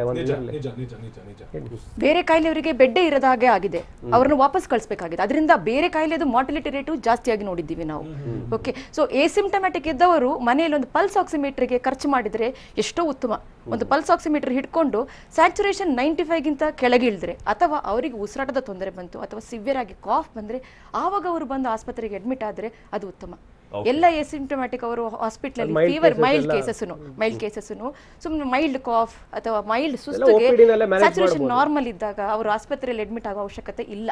ಬಟ್ ಒನ್ ಥಿಂಗ್, ಈ ಸೆಕೆಂಡ್ ಅಲೆನಲ್ಲಿ ನಾವು ಗಮನಿಸ್ತಾ ಹೋಗ್ತಾ ಇದ್ವಿ, ಈ ತೀರಾ all of a sudden oxygen level drop ಆಗುವಂತ ಕೇಸಸ್ಗಳು ಜಾಸ್ತಿ ಇದಾವೆ ಅನ್ನುವಂತ ಮಾತಿತ್ತು. ಕೆಲವೊಂದಷ್ಟು ಜನ ಟ್ರೀಟ್ ಮಾಡುವಂತ ಡಾಕ್ಟರ್ಗಳು ಕೂಡ ಹೇಳ್ತಾ ಇದ್ರು, ಆಸ್ಪತ್ರೆಗೆ ಬಂದಾಗ್ಲೇನೆ ಅವ್ರ ಆಕ್ಸಿಜನ್ ಲೆವೆಲ್ ತೀರಾ ಡ್ರಾಪ್ ಆಗಿರುತ್ತೆ ಅಂತ. ಇದಕ್ಕೆ ಏನು ಕಾರಣ ಅಂದ್ರೆ, ನೀವು ಜಸ್ಟ್ ಒಂದು ಒಂದು ಇದು ತಗೊಳ್ಳಿ, ಪೋಲಿಂಗ್ ತಗೊಳ್ಳಿ. ನಮ್ಮ ಕರ್ನಾಟಕದ ಜನರಲ್ಲಿ ಎಷ್ಟು ಜನರಿಗೆ ಸ್ವ್ಯಾಬ್ದು ಸೆನ್ಸಿಟಿವಿಟಿ ಸ್ಪೆಸಿಫಿಸಿಟಿ ಅರ್ಥ ಆಗುತ್ತೆ ಅಂತ ಒಂದು ಪೋಲಿಂಗ್ ಮಾಡಿ. ಇಲ್ಲ ಪಲ್ಸ್ ಆಕ್ಸಿಮೀಟ್ರಿ ಏನು ಅಂತ ಕೇಳಿ. ಜಸ್ಟ್ ಎಷ್ಟೊಂದು ಜನರಿಗೆ ಇವತ್ತು ಇದು ಗೊತ್ತಿಲ್ಲ ಪಲ್ಸ್ ಆಕ್ಸಿಮೀಟ್ರಿ. ಯಾಕಂದ್ರೆ ನಾವು ಪಾಲಿಸೀಸ್ನಲ್ಲಿ ಒಂದು ಎನ್ಫೋರ್ಸ್ ಮಾಡಿಲ್ಲ. ಎಷ್ಟೊಂದು ಕಡೆ GP ಡಾಕ್ಟರ್ಸ್ ಕೂಡ ಇದನ್ನು ಚೆಕ್ ಮಾಡ್ತಿಲ್ಲ ಇವತ್ತು ಕೂಡ. ಕೆಮ್ಮು ನೆಗಡಿ ಜ್ವರ ಬಂದಂದ್ರೆ ಒಂದು ಆಂಟಿಬಯೋಟಿಕ್ ಇದು ಬರ್ದು ಕೊಟ್ಬಿಟ್ಟು ಕಳಿಸ್ತಾ ಇದ್ದಾರೆ. They not checking the pulse oximetry. ಜನಕ್ಕೆ ಹೆಂಗೆ ಇದು ಬರುತ್ತೆ, ಅವೇರ್ನೆಸ್ ಬರುತ್ತೆ. ಸೊ ಇಲ್ಲಿ ಅರ್ಥ ಮಾಡ್ಕೋಬೇಕಾದ್ರೆ ಏನೇ ವೈರಸ್ ಬರಲಿ, ನನ್ನ ಪಲ್ಸ್ ಆಕ್ಸಿಮೀಟ್ರಿ ವಾಕ್ ಮಾಡಿದ ನಂತರ 95% ಮೇಲಿದ್ರೆ ತಲೆ ಕೆಡ್ಸ್ಕೊಳ್ಳೋದು ಬೇಕಾಗಿಲ್ಲ. ಸಿಂಪ್ಟಮ್ಯಾಟಿಕ್ ಟ್ರೀಟ್ಮೆಂಟ್ ತೊಗೊಂಡು ಮನೇಲೇ ಇರ್ಬೋದು, ಮಾಸ್ಕ್ ಹಾಕೊಂಡು ಐಸೋಲೇಟ್ ಮಾಡ್ಕೊಳ್ಳಿ. ನಾವು ಮತ್ತೆ ನಮ್ಮ ಇಡೀ ಪರಿಶ್ರಮ ಏನಾಗ್ತಿದೆ ಅಂದರೆ, right from March in India I am telling, not only here, ನಾವು ಟ್ರೇಸ್ ಮಾಡೋದ್ರಲ್ಲೇ ಬ್ಯುಸಿ ಆಗಿದ್ದೀವಿ. ಯಾರು ಪಾಸಿಟಿವ್ ನಂಬರ್ಸ್ ತೋರಿಸೋದು ಅದು ಒಂಥರ ಡಿಪ್ರೆಷನ್ ಆಗ್ಬಿಟ್ಟಿದೆ ಜನರಲ್ಲಿ. ನಿಜ. ಜೊತೆಗೆ ಮಾತನಾಡ್ತೀನಿ, ಡಾಕ್ಟರ್ ರವೇರ್ ಕೂಡ ನಮ್ಮ ಜೊತೆಗೆ ಜಾಯ್ನ್ ಆಗಿದ್ದಾರೆ. ಸಾಕಷ್ಟು ವಿಚಾರ ಅವ್ರ ಜೊತೆ ಮಾತನಾಡ್ತೀನಿ. ಯಾಕೆಂದ್ರೆ ಕೇವಲ ನಾವಿಲ್ಲಿ ಟೆಸ್ಟ್ ಜೊತೆಗೆ ಟ್ರೇಸ್ ಮಾಡೋದ್ರಿಂದ ಮಾತ್ರ ಕೊರೋನಾವನ್ನ ಕಂಟ್ರೋಲ್ ಮಾಡೋದಕ್ಕೆ ಸಾಧ್ಯ ಇಲ್ಲ ಅನ್ನುವಂಥ ಮಾತನ್ನು ಇಬ್ರು ವೈದ್ಯರು ಹೇಳ್ತಾ ಇದ್ದಾರೆ. ಅದರ ಜೊತೆಗೆ ನಾವು ಏನು ಮಾಡಬೇಕಿತ್ತೋ ಅದನ್ನ ಬಿಟ್ಟು ಇನ್ನುಳಿದಂಥ ಕೆಲಸ ಮಾಡ್ತಾ ಇದೀವಿ. ಹೀಗಾಗಿ ಸಾವಿನ ಸಂಖ್ಯೆ ಏನಾದರೂ ಜಾಸ್ತಿ ಆಗ್ತಾ ಇದೆಯಾ ಅನ್ನುವಂತ ಅನುಮಾನ ಕೂಡ ಮೂಡ್ತಾ ಇದೆ. ಡಬಲ್ ಡೇಂಜರ್ ಅನ್ನೋದು ಕರ್ನಾಟಕಕ್ಕೆ ಎಷ್ಟರ ಮಟ್ಟಿಗೆ ಬಾಧಿಸುತ್ತೆ ಎನ್ನುವಂತ ವಿಚಾರ ಇದೆಯಲ್ಲ, ಅದನ್ನ ವೈದ್ಯರ ಬಳಿಯಲ್ಲಿ ಕೇಳ್ತಾ ಇದ್ವಿ, ತಜ್ಞರ ಬಳಿಯಲ್ಲೂ ಕೂಡ ಕೇಳ್ತಾ ಇದ್ವಿ. ಎರಡನೇ ಅಲೆಯ ಅಬ್ಬರದ ನಡುವೆ ಐಸಿಯು ವಾರ್ಡ್ಗಳು ಫುಲ್ ಆಗ್ತಾ ಇದಾವೆ. ದಿನದಿಂದ ದಿನಕ್ಕೆ ಹೆಚ್ಚಾಗ್ತಾ ಇದೆ ಐಸಿಯು ಸೇರಿರುವಂತಹ ಸಂಖ್ಯೆ. ಐಸಿಯು ಸೇರುವಂತವರ ಸಂಖ್ಯೆ ದಿನದಿಂದ ದಿನಕ್ಕೆ ಜಾಸ್ತಿ ಆಗ್ತಾ ಇದೆ. ಐಸಿಯು ಸೇರಿದ ಸೋಂಕಿತರು ಎಷ್ಟು ಜನ ಇದ್ದಾರೆ ಅಂತೇಳಿ ಗಮನಿಸ್ತಾ ಹೋದ್ರೆ, ಎರಡನೇ ಅಲೆಯಲ್ಲೇನಾದ್ರೂ ರೋಗದ ಲಕ್ಷಣ ಸಿವಿಯರ್ ಆಗಿದೆಯಾ? ಎರಡನೇ ದಾಳಿ ಆರಂಭವಾದ ನಂತರ ಐಸಿಯುಗಳು ಕಂಪ್ಲೀಟ್ ಆಗಿ ಫುಲ್ ಆಗಿದ್ದಾವೆ. ದಿನದಿಂದ ದಿನಕ್ಕೆ ಕೊರೋನಾ ಸೋಂಕಿತರ ಸಂಖ್ಯೆ ಜಾಸ್ತಿ ಆಗ್ತಾ ಇದೆ. ಯಾವಾಗ ಕೊರೋನಾ ಸೋಂಕಿತರ ಸಂಖ್ಯೆ ಜಾಸ್ತಿ ಆಗ್ತಾ ಹೋಗ್ತಾ ಇದೆಯೋ, 150 ಸೋಂಕಿತರು ಸದ್ಯ ಐಸಿಯು ಬೆಡ್ ನಲ್ಲಿ ಚಿಕಿತ್ಸೆಯನ್ನ ಪಡಿತಾ ಇದ್ದಾರೆ. ಸದ್ಯ ಲಭ್ಯವಿರುವಂತಹ ಸರ್ಕಾರಿ ಆಸ್ಪತ್ರೆಗಳಲ್ಲಿ ಐಸಿಯು ಬೆಡ್ ನ ವ್ಯವಸ್ಥೆಯನ್ನ ಮಾಡಿಕೊಳ್ಳಲಾಗಿದೆ ಸೋಂಕಿತರಿಗೆ. ವಿಕ್ಟೋರಿಯಾ, ಕೆಸಿ ಜನರಲ್ ಆಸ್ಪತ್ರೆ, ರಾಜೀವ್ ಗಾಂಧಿ ಆಸ್ಪತ್ರೆ ಸೇರಿದಂತೆ ಇನ್ನುಳಿದಂತಹ ಸರ್ಕಾರಿ ಆಸ್ಪತ್ರೆಯಲ್ಲಿ, ಜಯನಗರದ ಸರ್ಕಾರಿ ಆಸ್ಪತ್ರೆಯಲ್ಲಿ ಐಸಿಯು ಬೆಡ್ ನ ವ್ಯವಸ್ಥೆಯನ್ನ ಮಾಡಿಕೊಳ್ಳಲಾಗಿದೆ. 150 ಜನ ಈಗಲೂ ಕೂಡ ಐಸಿಯುನಲ್ಲಿ ಚಿಕಿತ್ಸೆಯನ್ನ ಪಡಿತಾ ಇದ್ದಾರೆ. ಡಾಕ್ಟರ್ ಚೇತನ್ ಅವರೇ, ಇಲ್ಲಿ ಗಮನಿಸ್ತಾ ಇದ್ವಿ, ಇರುವಂತ ಐಸಿಯುಗಳ ಆಲ್ಮೋಸ್ಟ್ ಆಲ್ ಫುಲ್ ಆಗುವಂತ ಹಂತಕ್ಕೆ ಬಂದು ತಲುಪಿದೆ. ಇಂಥ ಸಂದರ್ಭದಲ್ಲಿ ಜನ ಚಿಕ್ಕ ಪುಟ್ಟ ಸಮಸ್ಯೆಗೂ ಕೂಡ ಆಸ್ಪತ್ರೆಗೆ ಬರ್ತಾ ಹೋದ್ರೆ ಇನ್ನು ಜನರಲ್ ಬೆಡ್ಗಳು ಕೂಡ ಖಾಲಿ ಆಗೋದಕ್ಕೆ ಶುರು ಆಗುತ್ತೆ. ನಮ್ಮ ಅಪ್ರೋಚ್ ಯಾವ ರೀತಿ ಆಗಿರಬೇಕು, ನಾವು ಎಷ್ಟರ ಮಟ್ಟಿಗೆ ಪ್ರಿಪೇರ್ ಆಗಿರಬೇಕು ಅಂತ? ಪ್ರಿಪೇರ್ ಅದೇ ನಾನು ಹೇಳ್ತಾ ಇದ್ದೀನಲ್ಲ, ಬೇಗ ತೋರಿಸ್ಕೋಬೇಕು. ಪಲ್ಸ್ ಆಕ್ಸಿಮೆಟ್ರಿ ಬಗ್ಗೆ ನೀವು ಅರಿವು ಮೂಡಿಸ್ಬೇಕು, ಎಲ್ಲ ಮಾಧ್ಯಮದವರು ಇನ್ಕ್ಲೂಡಿಂಗ್ ನ್ಯಾಷನಲ್ ಮೀಡಿಯಾ. ನಾನು ಹೇಳ್ತಾ ಇರೋದು ಬರೀ ಸ್ವ್ಯಾಬ್ ಟೆಸ್ಟ್ ಮಾಡಿ ಅಂತ ಅದನ್ನೊಂಥರ ಡ್ರೈವಿಂಗ್ ಲೈಸೆನ್ಸ್ ರೇಂಜ್ಗೆ ತೊಗೊಂಬಂದ್ಬಿಟ್ಟಿಟ್ಟಿದ್ದಾರೆ. ಅದೆಲ್ಲ ಸ್ವ್ಯಾಬ್ ಟೆಸ್ಟ್ ಎಲ್ಲ ಬೇಕಾಗಿರೋದು. ನನ್ನ ಸ್ಯಾಚುರೇಷನ್ ಡ್ರಾಪ್ ಆದರೆ ನಾನು ಬೇಗ ತೋರಿಸ್ಕೋಬೇಕು, ಆ್ಯಂಟಿವೈರಲ್ ತೊಗೋಬೇಕು, ಇದೆಲ್ಲ ಮಾಡಬೇಕು. ಸ್ವ್ಯಾಬ್ ರಿಪೋರ್ಟ್ ಬರಲಿ ಅಂತ ನಾನು ಟೈಮ್ ವೇಸ್ಟ್ ಮಾಡೋದಲ್ಲ. ಮತ್ತು ಅಥಾರಿಟೀಸು ಇದನ್ನ ಅರ್ಥ ಮಾಡ್ಕೋಬೇಕು. It's very high time. Policies ದಯವಿಟ್ಟು ಸೀನಿಯರ್ ಪಲ್ಮಾಲಜಿಸ್ಟ್ ಕೈಲೇ ಮಾಡಿಸ್ಬೇಕು ಇನ್ಮೇಲೆ. I am telling, I have respect for all others. But ಇಲ್ಲಿ ಎಲ್ಲೋ ಒಂದು ಕಡೆ ಟೆಕ್ನಿಕಲ್ ಆಸ್ಪೆಕ್ಟಿಗೆ ಬಂದರೆ, ಪ್ರಾಕ್ಟಿಕಲ್ ಆಸ್ಪೆಕ್ಟ್ ಬಂದರೆ, ಸೈಂಟಿಫಿಕ್ ಆಸ್ಪೆಕ್ಟ್ ಬಂದರೆ, ದಯವಿಟ್ಟು ಸೀನಿಯರ್ ಯಾರು ಶ್ವಾಸಕೋಶ ತಜ್ಞರಿದ್ದಾರೆ ನಮ್ಮ ರಾಜ್ಯದಲ್ಲಿ, ಅವ್ರ ಸಲಹೆ ಅಭಿಪ್ರಾಯಗಳನ್ನ ತಗೊಂಡೇ ಏನೇ ಒಂದು ಇಂಪಾರ್ಟೆಂಟ್ ಡಿಸಿಷನ್ಸ್ ತಗೋಬೇಕು. ಇಲ್ಲದಿದ್ದಲ್ಲಿ ಈ ಸಮಸ್ಯೆ ಮತ್ತೆ ನಾವು ಅದೇ ಬರ್ತಾ ಇದೀವಿ, ಮತ್ತೆ ಲಾಸ್ಟ್ ಇಯರ್ ಥರನೇ ಬರ್ತಾ ಇದೀವಿ. ಆಲ್ರೆಡಿ ಫಸ್ಟ್ ಲಾಕ್ಡೌನ್ದು ಹ್ಯಾಂಗ್ ಓವರ್ನಲ್ಲಿ ಇನ್ನೂ ದೇಶ ಸುಧಾರಿಸ್ಕೊಂಡಿಲ್ಲ. ಆ್ಯಂಡ್ ಎಸ್ಪೆಷಲಿ ನನಗೆ ತುಂಬ ಬೇಜಾರಾಗೋದೇನು ಅಂದರೆ, ನಮ್ಮ ಗೌರ್ಮೆಂಟ್ ಹಾಸ್ಪಿಟಲ್ ನರ್ಸಸ್ ಎಷ್ಟು ಕಷ್ಟಪಟ್ಟಿದ್ದಾರೆ. ಇವತ್ತು ಅವ್ರು ಇನ್ನೂ ಫಸ್ಟ್ ಫೆಟಿಗೆ ಅವ್ರಿಗೆ ಇದಾಗ್ತಿಲ್ಲ. ಈಗ ಇಷ್ಟು ICU ಬೆಡ್ಸ್ ಆದರೆ ಅವ್ರು ಹೆಂಗೆ ನೋಡ್ಕೋಬೇಕು, ಅವರ ಒಂದು ಫ್ಯಾಮಿಲಿ, ಅವರ ಒಂದು ಸೇಫ್ಟಿ ಎಲ್ಲನೂ ಇದಾಗುತ್ತೆ. ಸೊ ಬಹಳ ಒಂದು ಡಿಪ್ರೆಷನ್ಗೆ ಹೋಗ್ತಾರೆ, ಎಸ್ಪೆಷಲಿ ನರ್ಸಸ್ ಆಗಲಿ. ನಾನು ಹೇಳೋದಂದರೆ ಡಾಕ್ಟರ್ಸ್ಗಿನ್ನ ನರ್ಸಸ್ ತುಂಬ ಕಷ್ಟಪಟ್ಟಿದ್ದಾರೆ ಈ ಕೋವಿಡ್ನಲ್ಲಿ. ಯಾಕಂದರೆ ಪೇಷಂಟ್ಸ್ ಹತ್ರ ನಿರಂತರವಾಗಿ ಕಾಂಟ್ಯಾಕ್ಟಲ್ಲಿ ಇರೋದವ್ರು. ನಾವು ಡಯಾಗ್ನೋಸಿಸ್ ಮಾಡಿ ಹೀಗಿರಿ ಅಂತ ಕಮ್ಯುನಿಕೇಷನ್ ಮಾಡೆಲ್ಲ ಮಾಡ್ತೀವಿ. But it's the nurses who are suffering actually. ಈ ಒಂದು ನಾವು ಏನೇ ಒಂದು ಪಾಲಿಸೀಸ್ ಮಾಡಿದ್ರೆ ಅದು ಯಾವ ರೀತಿ ಪರಿಣಾಮ ಆಗುತ್ತೆ ಗ್ರೌಂಡ್ ಝೀರೋ, ನಮ್ಮ ಜನರು ಹೇಗೆ ಅದನ್ನು ತಗೋತಾರೆ, ಯಾವ ರೀತಿ ಒಂದು ನೆಗೆಟಿವ್ ಸೈಡ್ಗೆ ಹೋಗುತ್ತೆ ಅನ್ನೋದನ್ನೆಲ್ಲನೂ ನಾವು ಒಂದು ಬ್ರಾಡ್ ಆಸ್ಪೆಕ್ಟಲ್ಲಿ ತೊಗೋಬೇಕಾಗುತ್ತೆ. ನಮ್ಮ ದೇಶದ ಎಕಾನಮಿ ಇದಕ್ಕೆ ಹೊಂದ್ಕೊಳುತ್ತಾ? ಹಿಂಗೆ ಸ್ವ್ಯಾಬ್ ಟೆಸ್ಟ್ ತೊಗೊಂಬಾ ನೀನು ಪ್ರತಿ ಸಲ ಅಂದರೆ ಆಗುತ್ತಾ? ಇವತ್ತು 76% of the Indian workers are daily wage workers. ಇವತ್ತು ಅವ್ರು ಹೋಗಿ ಕೆಲಸ ಮಾಡಿದ್ರೆ ಊಟ ಸ್ಥಿತಿ ಅವ್ರದ್ದು. ನಾವು ಅವ್ರಿಗೆ 1500-2000 ಸ್ವ್ಯಾಬ್ ಟೆಸ್ಟ್ ರಿಪೋರ್ಟ್ ತೊಗೊಂಬಂದ್ರೆ ಆಗುತ್ತಾ? ಫಸ್ಟ್ ಆಫ್ ಆಲ್ ಅದು ಬೇಕಿಲ್ಲ. ಅದು ಇಲ್ಲಿ ಏನು ಅಂದರೆ ಇದು ಒಂಥರ ಸ್ವ್ಯಾಬ್ ಟೆಸ್ಟ್ ಕಿಟ್ಸ್ ಕಂಪನಿಗೆ ಲಾಭ ಆಗ್ತಿದೆ ಅಷ್ಟೇ. ಇದು ಚೇತನ್ ಅವ್ರ, ಈಗ ನೀವು ಹೇಳ್ತಾ ಇದ್ರೆ ಒಂದು ಪಲ್ಸ್ ಆಕ್ಸಿಮೀಟರ್ ಇಂದ ಒಂದು ಸೊಲ್ಯೂಷನ್ ಇದೆ ಅಂತ. ಆದ್ರೆ ತಾಂತ್ರಿಕ ಸಮಿತಿಯಲ್ಲಿ ದೊಡ್ಡ ಡಾಕ್ಟರ್ಗಳಿದ್ದಾರೆ, ರೆಪ್ಯೂಟೆಡ್ ಪೀಪಲ್ ಇದ್ದಾರೆ. ಅವ್ರಿಗೊಂದು ಈ ಸಣ್ಣ ಆಕ್ಸಿಮೀಟರ್ನ ವಿಚಾರ ಗೌರ್ಮೆಂಟ್ಗೆ ತಿಳಿಸಿಲ್ಲ ಅಂತ ಅನ್ಸುತ್ತಾ, ಅಥವಾ ಗೌರ್ಮೆಂಟ್ ಅದನ್ನು ಅಕ್ಸೆಪ್ಟ್ ಮಾಡ್ಕೊಳ್ತಾ ಇಲ್ವೋ? ಇಲ್ಲಿ ಅದೇ ಸೀನಿಯರ್ ಪಲ್ಮಾಲಜಿಸ್ಟ್ ಡ್ರೈವ್ ಮಾಡಬೇಕು ಈ ಪ್ಯಾನೆಲ್ನ. ನಮ್ಮ ಯಾರು ಡಾಕ್ಟರ್ಸ್ ಇದ್ದಾರೆ, ಶಶಿಭೂಷಣ್ ಇದ್ದಾರೆ, ಸತೀಶ್ ಸರ್ ಇದ್ದಾರೆ, ಎಲ್ಲ ಇದ್ದಾರೆ ಸೀನಿಯರ್ಸ್. ಅವ್ರು ಡ್ರೈವ್ ಮಾಡಬೇಕು. ಅವ್ರು ಡ್ರೈವ್ ಮಾಡೋಕ್ಕೆ ಸ್ಟಾರ್ಟ್ ಆದರೆ ಖಂಡಿತ ಇದೆಲ್ಲ ಚೇಂಜ್ ಆಗುತ್ತೆ. I am dam sure. I have discuss with them.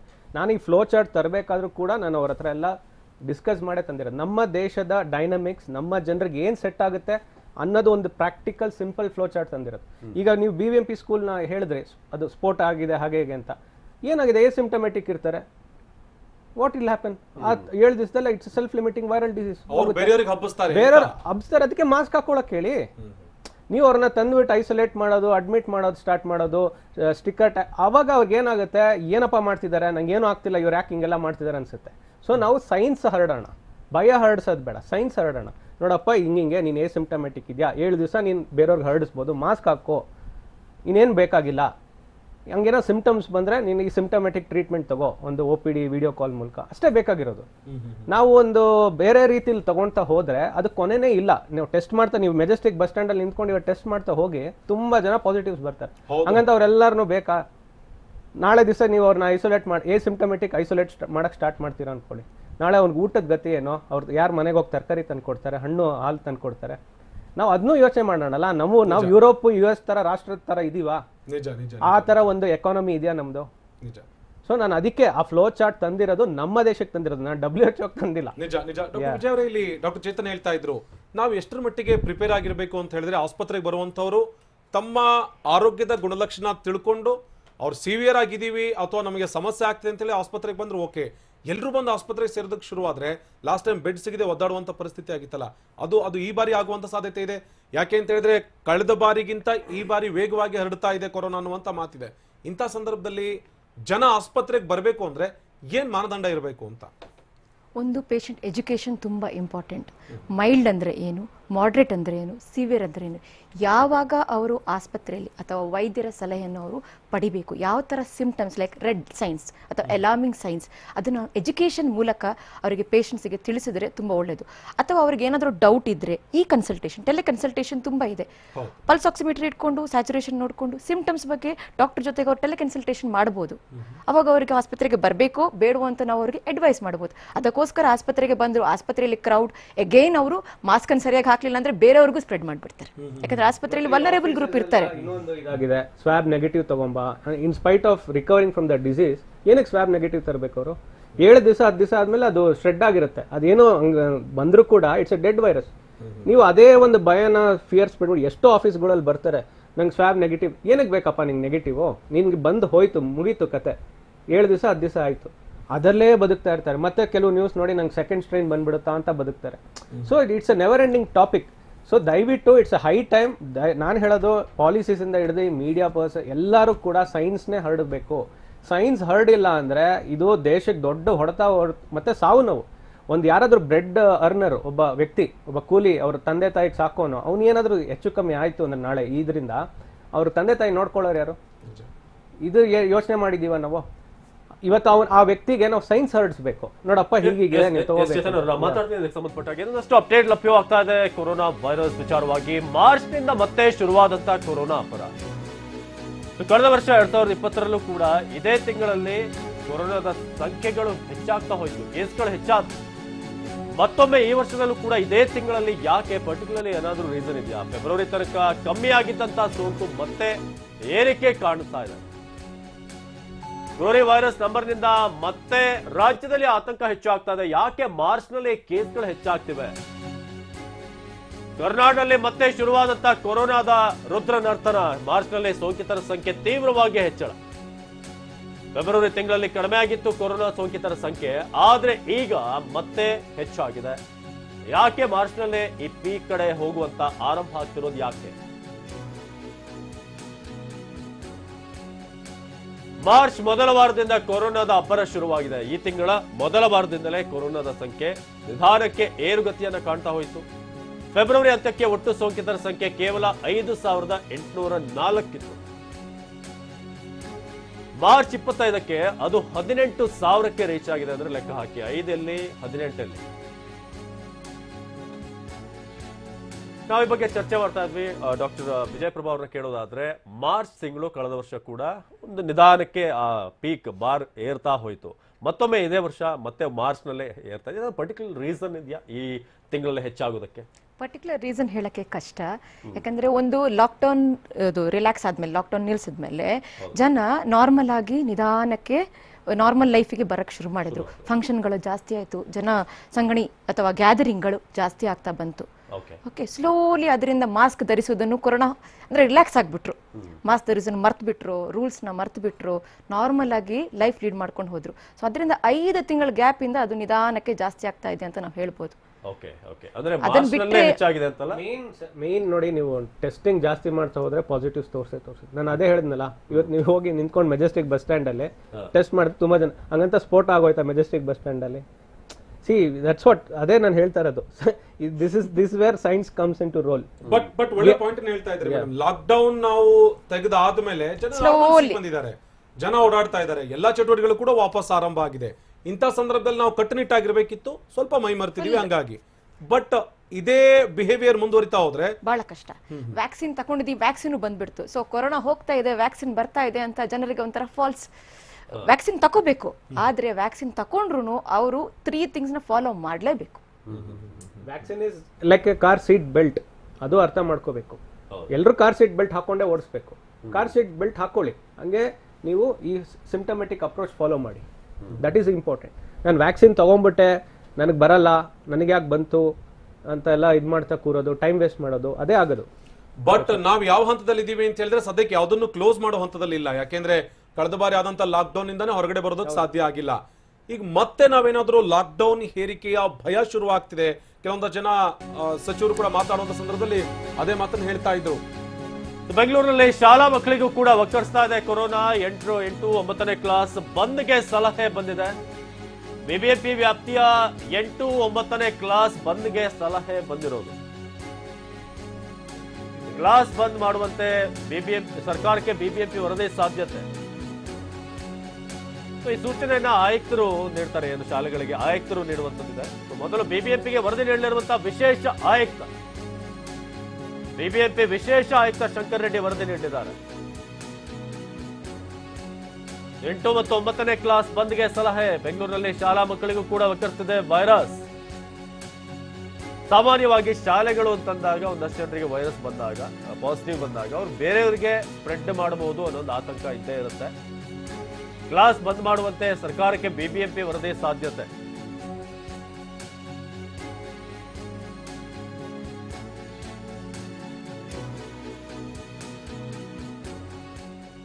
ಈಗ ಬೆಂಗಳೂರಿನ ಶಾಲೆಗಳಲ್ಲೂ ಕೂಡ ಕೇಸ್ಗಳು ಹೆಚ್ಚಾಗ್ತಿದೆ. ಒಂದ್ ಕಡೆ ಬಂದ್ ಮಾಡುವಂತ ಸಲಹೆ ಕೂಡ ಕೇಳಿ ಬರ್ತಾ ಇದೆ. ಶಾಲೆಯನ್ನ ಬಂದ್ ಮಾಡಬೇಕು ಅನ್ನುವಂತಹ ನಿಟ್ಟಿನಲ್ಲಿ ಶಿಕ್ಷಣ ವಿಭಾಗದ ಆಯುಕ್ತರು ಕೊಟ್ಟಿರುವಂತಹ ಒಂದು ರಿಪೋರ್ಟ್.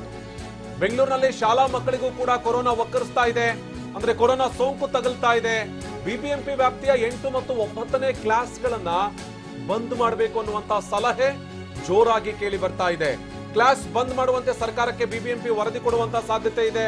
ಮೊದಲು ಬಿಬಿಎಂಪಿ ಆಯುಕ್ತರಿಗೆ ಶಿಕ್ಷಣ ವಿಭಾಗದ ವಿಶೇಷ ಆಯುಕ್ತ ವರದಿಯನ್ನ ಕೊಡ್ತಾರೆ, ವರದಿಯನ್ನ ಸಲ್ಲಿಸ್ತಾರೆ.